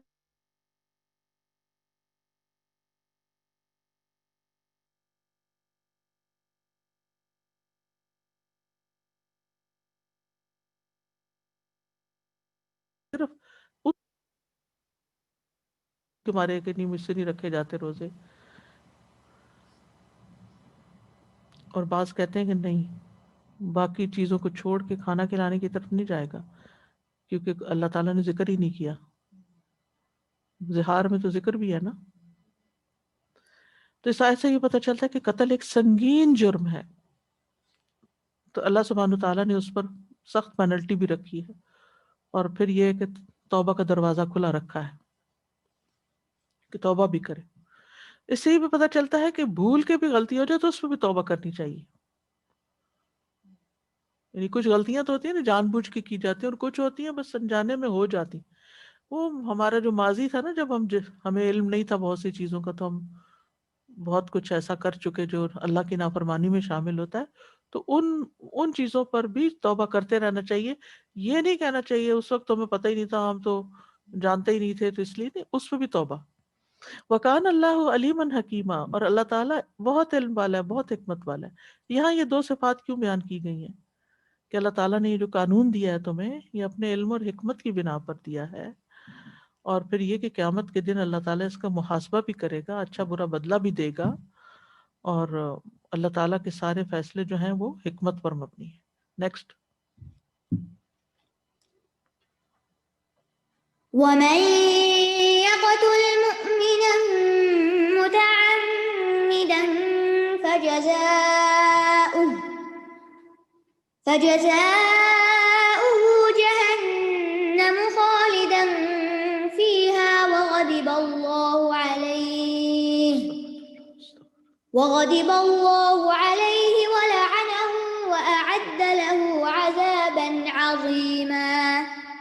اور جو کسی مومن کو جان بوجھ کے قتل کر دے، چاہے اپنی اولاد ہی جان بوجھ کے،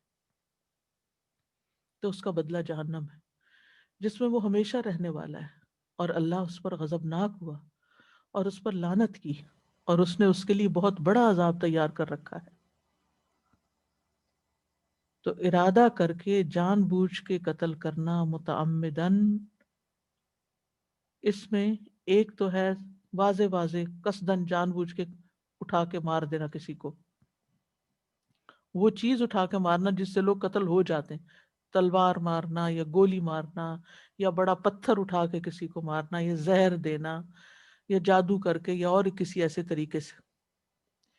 اور دوسرا ہوتا ہے شبہ عمد، یعنی عمدن قتل ہے لیکن لگتا نہیں کہ یہ اس نے جان کے کیا ہے، لیکن اسی جیسا ہی ہے۔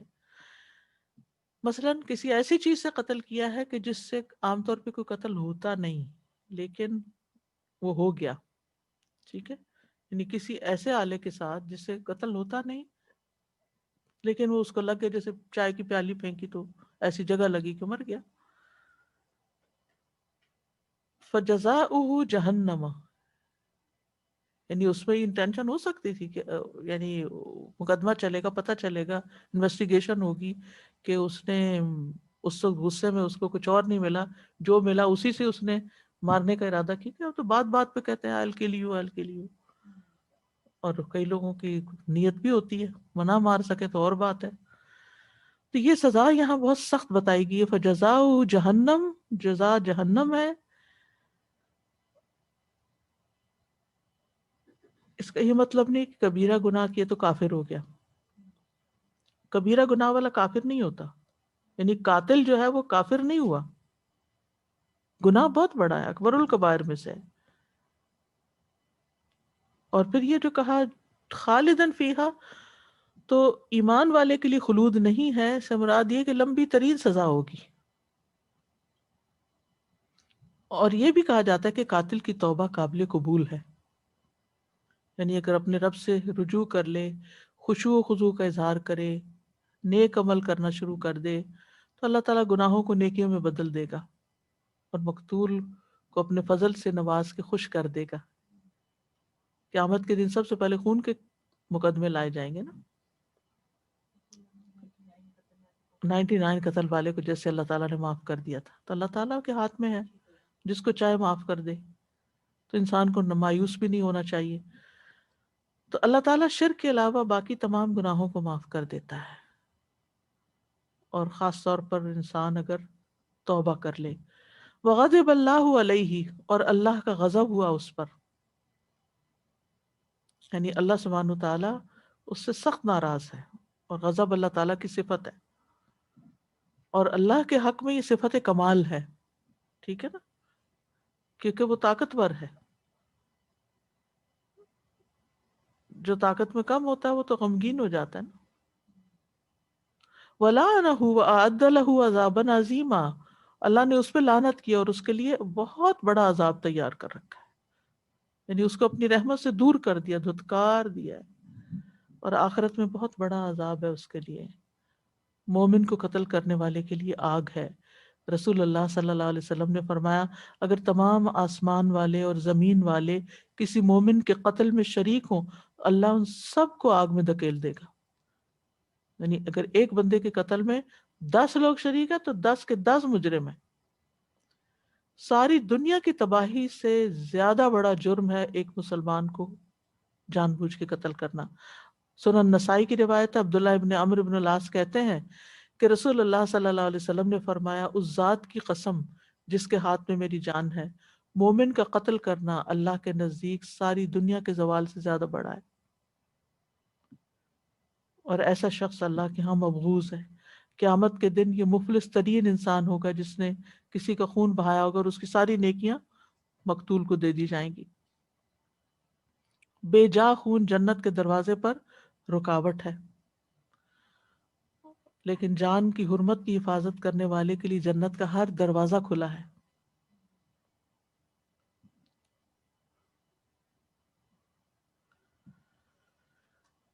چونکہ وقت اب اگلی آیت ذرا لمبی ہے تو اس لیے میں نہیں شروع کرتی. تو آج میرا ٹارگٹ تو نہیں پورا ہوا لیکن الحمدللہ جتنا بھی ہو گیا. وآخر دعوانا ان الحمدللہ رب العالمین. اب آپ لوگ کچھ کہنا چاہیں تو موسٹ ویلکم. یہ جو قتل عمد ہے اس میں جیسے عورت کو مجبور کیا جائے، جیسے ساس کہہ رہی ہے کہ آپ نے تو جاب کرنی ہے، آپ ابھی بچے پالنے کے قابل نہیں ہو، آپ یہ بچہ ضائع کراؤ، اور ان کی کچھ چل نہیں رہی اور اس عورت نے ایسے ہی کیا کہ اس کا ہسبینڈ اور اس کی ساس بالکل کھڑے ہو گئے اور انہوں نے کہا بالکل یہ بچہ پیدا نہیں ہوگا، اور وہ رو رو کے ہلکان، کیونکہ وہ اپنے ملک میں نہیں تھی اور انہوں نے بچہ ضائع کروایا. لیکن وہ بعد میں وہ تو اتنی تڑپتی، ظاہر ہے وہ تو ماں تھی، لیکن اب یہ ان کے سر پہ ہوگا. بالکل جنہوں نے کروایا ان کے سر پہ ہوگا. اور یہ 100 اونٹوں والی جو وہ ہے وہ تو اڈلٹ کے لیے ہے یا ایک یعنی جو پیدا ہو چکا ہو، لیکن جو بچہ ماں کے پیٹ میں ہو اور زندہ ہو اس کو قتل کرنے کا بھی کفارہ ہے. کفارہ اور دیت ہے. ایک اور چیز استاذہ جو ظاہر ہے کہ بالکل وہیں جائے گا. استاذہ یہ جو ہے نا کہ تم نہ ان کے ساتھ دوستی کرو، یہ جو آیت ہم نے پہلے پڑھی تھی کہ منافقین کے ساتھ نہیں، کہ اللہ تعالیٰ نے ان کو الٹا دیا. تو there was a man and when we came over here in Canada he used to come on the local TV and he started a program on Islam, and I don't know where did he get slipped from, I don't know, but he started to speak against Islam. And then there was a program in which there was a non-Muslim in front of him, and he said, okay, your prophet has said this, and he said Muhammad sallallahu alaihi wasallam without saying sallallahu alaihi wasallam, and the other person, the non-Muslim, said, you didn't say peace be upon him. I have heard that all the Muslims, when they say the name of their prophet, they say peace be upon him. And he said, I don't think that that is important. I was so scared. After that, Ustaza, the way he went down, and subhanallah, he went into the hands of those people that he is trying to please them, and he's speaking every single thing that goes against Islam and Muslims. Because he said that my telephone should be blocked. جیسے ہوتا نا انہی کے ہاتھوں میں چلا گیا وہ، اس نے سارے راستے بند کر دیے. اس نے کہا کہ مسلمان مجھے تھریٹ کرتے ہیں، یعنی جو ان کو اس کو یہ بھی کہتے تھے نا ایسا نہ کرو، تو وہ اس کو تھریٹ کنسیڈر کرتا تھا، تو اس پہ وہ لگ گئی روک کہ اب نہ کوئی اس کو نصیحت کرے گا، اور وہ پورے کا پورا ہی ان کے ہاتھوں میں چلا گیا. استغفر اللہ رب من کل ذنب و اتوب الیہ.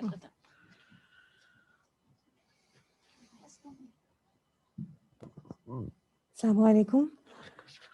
I was thinking about these verses regarding how huge and heinous the crime it is to kill a person, and how reading these verses reminds you that it's such a huge sin, and how in society all around the world killing someone has become so normal and something that we hear about all the time. And it also, when it comes to children, if you notice the games that they're playing, there's a lot of killing in them. Yes. And it's desensitizing them from a young age Yes. to how great a crime this is. Like their hearts are not understanding or realizing it's a great sin, a great crime. And if you raise a generation on this, then imagine what kind of generation is coming up. اور جو اتنا اسلحہ بکتا ہے کچھ ملکوں میں، اتنا فری یعنی کہ سپلائی ہے اسلحے کی، اور ایک شخص اٹھتا ہے، ایک کو نہیں 20 کو مار ڈالتا ہے.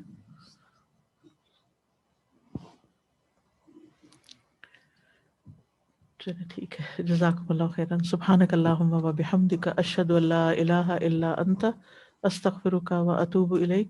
السلام علیکم ورحمۃ اللہ وبرکاتہ. اللهم صل على محمد وعلى آل محمد كما صليت على إبراهيم وعلى آل إبراهيم إنك حميد مجيد. اللهم بارك على محمد وعلى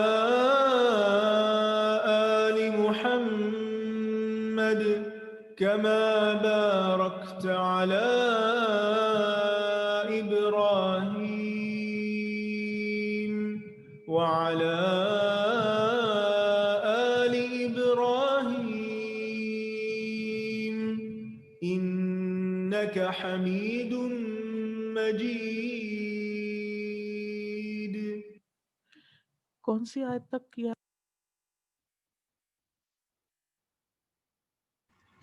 اعوذ باللہ من الشیطان الرجیم، بسم اللہ الرحمن الرحیم، السلام علیکم ورحمۃ اللہ وبرکاتہ. الحمدللہ آج کا لیسن مکمل ہوا. چلیں آپ بتائیں کون سی آیت تک ہم نے لیسن مکمل کیا؟ 93. اور سٹارٹ کہاں سے کیا تھا؟ یسٹرڈے ہم نے سٹارٹ کون سی آیت سے کیا تھا؟ آج 88 سے کیا، یسٹرڈے 80 سے کیا تھا. تو آپ کا جو کوئز ہے بیسیکلی وہ 80 سے 93 آیات کا ہوگا.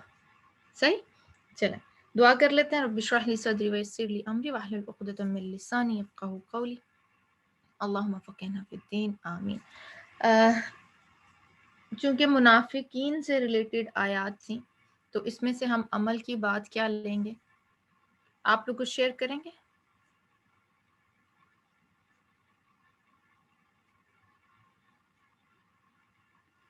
چلیں عمل کی بات یہ ہے کہ ہم سب اپنا اپنا جائزہ لیں گے کہ ہمارے ایمان کا لیول کیا ہے اور ہم ان اینڈ آؤٹ کس طرح سے ہیں.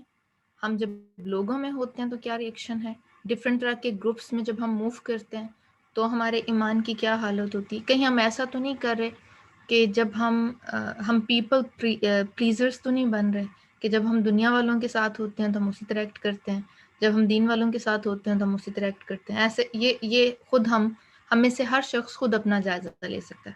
صحیح؟ رائٹ؟ ایسے ہی ہے نا؟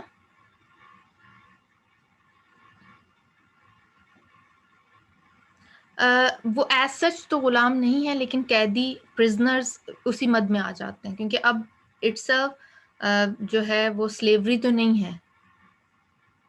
تو اگر کسی کی اتنی بیل بنتی ہے کہ وہ بیل آؤٹ ہو سکتا ہے سو اینڈ سو اماؤنٹ کے بعد تو وہاں کیا جا سکتا ہے، اس کو دیا جا سکتا ہے. دوسری جو عمل کی بات کہ جو ہم نے سیکھی، مسلمان کی کون سی 3 چیزیں دوسرے مسلمان پر حرام ہیں، حرمت رکھتی ہیں؟ کون سی 3 چیزیں؟ مال اور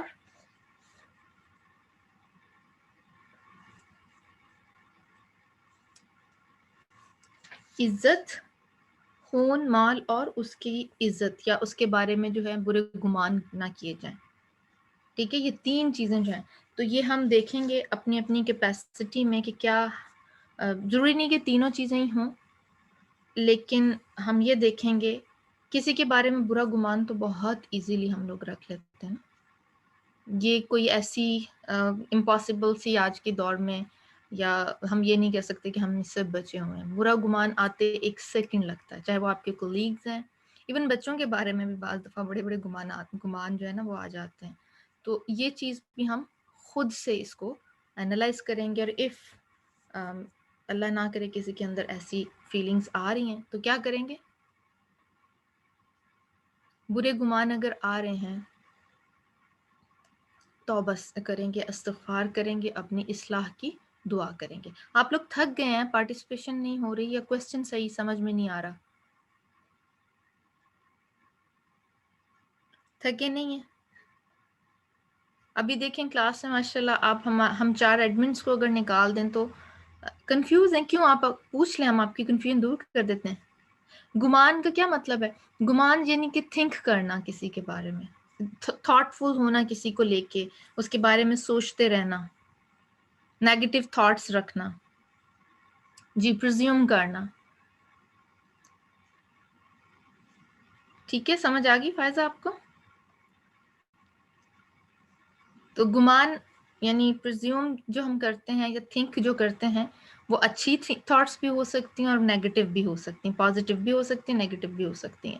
تو اپنے تھاٹس کو ہم نے لاسٹ ایک سیشن میں بھی پازیٹیوٹی کو، آپٹمسٹک ہونے کو ڈسکس کیا تھا. تو this is the best thing for any person کہ ہم اگر جو ہے اپنے آپ کو پازیٹیو رکھیں تو بہت ساری چیزوں سے بچ سکتے ہیں. صحیح؟ جی اپنے آپ کو پہلے دیکھیں کتنا سدھار آ جائے گا. ولی کا میننگ وہ ہوتا ہے کہ جو کسی کو سرپرست بن جائے. گارجین جو ہوتے ہیں نا وہ ولی ہوتا ہے.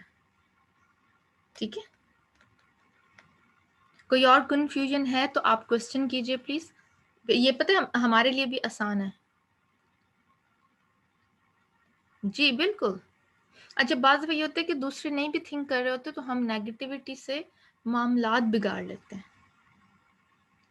ہم خود سے کچھ نہ کچھ سوچتے اوکے ایسے ہوا تو ایسے ہوا ہوگا, that's why she did that اور ہی ڈڈ دیٹ, اور وہ ہی ڈڈ شی ڈڈ میں بہت سارا معاملہ خراب ہو جاتا ہے. جی غلط گمان. اور بعض دفعہ کیا ہوتا ہے کہ بات کچھ بھی نہیں ہوتی بیچ میں, تو اس لیے ہمیں اپنے آپ کو ان چیزوں سے بچانا ہے. صحیح. کوئی اور کوشچن؟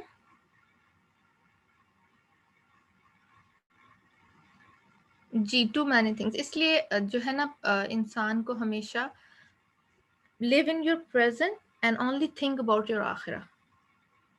باقی فیوچر میں جو بھی ہونا ہے وہ اللہ کو پتہ ہے. لائک آفٹر لائک میں نے جتنی ابھی زندگی گزاری ہے وہ الحمدللہ, تو مجھے یہ سمجھ میں آتی ہے کہ فیوچر کے بارے میں آپ جتنی مرضی پلاننگ کرو, ہمیں اگلے لمحے کا نہیں پتا, اپنے اگلے سانس کا نہیں پتا, تو ہماری پلاننگز کیا کام آئیں گی. Whatever happens is decree of Allah سبحانہ وتعالی, it's already written. What we can do, where we can make the difference, we shall improve our amal to do more good deeds, تاکہ ہم اپنی جو آخرہ ہے اس کو سیو کر سکیں. جی تو پریزنٹ. اچھا بعض لوگ اس چیز کو بھی لے کے نا اپنا خراب کرتے رہتے ہیں کہ میرے پاس یہ نہیں ہے وہ نہیں ہے, اللہ کی تقدیر پہ راضی نہیں رہتے. اس سے کیا ہوتا ہے معاملات اور خراب ہو جاتے ہیں, جبکہ بالکل اللہ کے فیصلے حکمت پر مبنی ہوتے ہیں. اور ہر چیز کو اگر ہم اپنے پاس امانت سمجھ لیں نا اللہ تعالیٰ کی, چاہے وہ ہماری جان ہے, مال ہے, صحت ہے, اینی تھنگ, اولاد ہے, گھر ہے, رشتے ہیں, اگر ہم اس کو امانت سمجھ لیں اور پھر ہم یہ جان لیں کہ امانت کے بارے میں ہم سے سوال ہوگا, تو بہت ساری چیزیں خود بخود درست ہو جاتی ہیں. جی ہر نعمت کا شکر. چلیں اب آپ کے کوئز نمبر 6 کے ریزلٹس اناؤنس کرتے ہیں انشاءاللہ. سابقون الاولون اولئک المقربون. ماشاءاللہ تبارک اللہ, آپ سب لوگ بہت اچھے اسٹوڈنٹس ہیں, لیکن جو تھوڑی سی ایفرٹ کرتے ہیں اور جلدی کوئز کرتے ہیں, they are ready for it, تو تھوڑا سا ڈفرینس آ جاتا ہے نا. ہوتا ہی نہیں ہوتا. جو ایکسٹرا ایفرٹ کرتے ہیں ان کا تھوڑا ڈفرینس آتا ہے یا نہیں آتا؟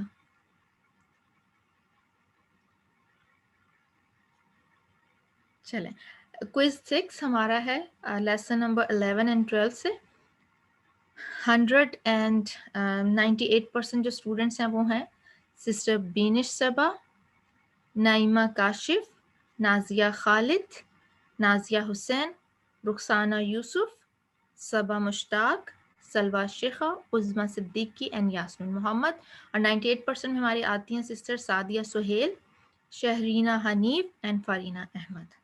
بارک اللہ فیکم. اللہ سبحانہ تعالیٰ آپ کا علم آپ کو مبارک کریں اور اس علم کو عمل میں ڈھال دیں, میرے لیے بھی اور آپ کے لیے بھی.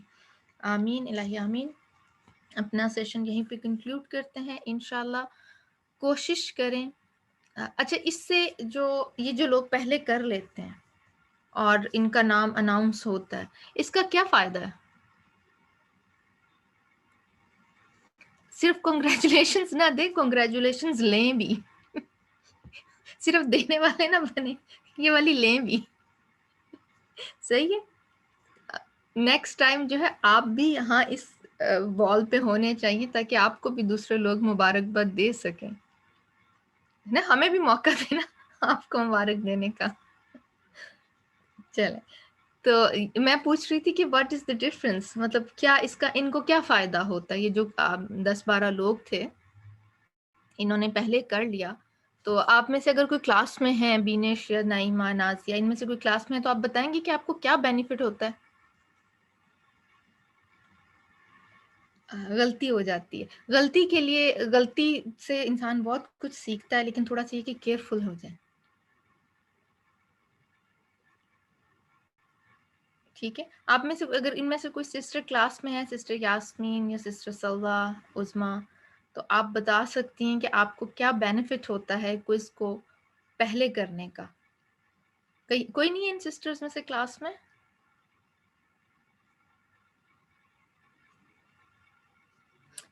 اوکے 90% صحیح.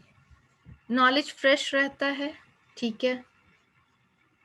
اور چلیں جو بھی ہے اللہ سبحانہ تعالیٰ آپ کے علم کو آپ کے لیے مبارک کریں. ریٹین بیٹر ہو جاتا ہے. دیکھیں ود ان 24 hours اگر آپ اپنے نوٹس کو ریوائز کر لیتے ہیں نا تو وہ اچھے سے دماغ میں بیٹھ جاتا ہے. جیسے ابھی کل کا، یسٹرڈے کا اور آج کا جو لیکچر ہے، اگر آپ اس کو دوبارہ سنیں یا اپنے نوٹس کو ہی دوبارہ دیکھ لیں تو بہت ساری چیزیں آپ کو ویسے ہی یاد ہو جائیں گی.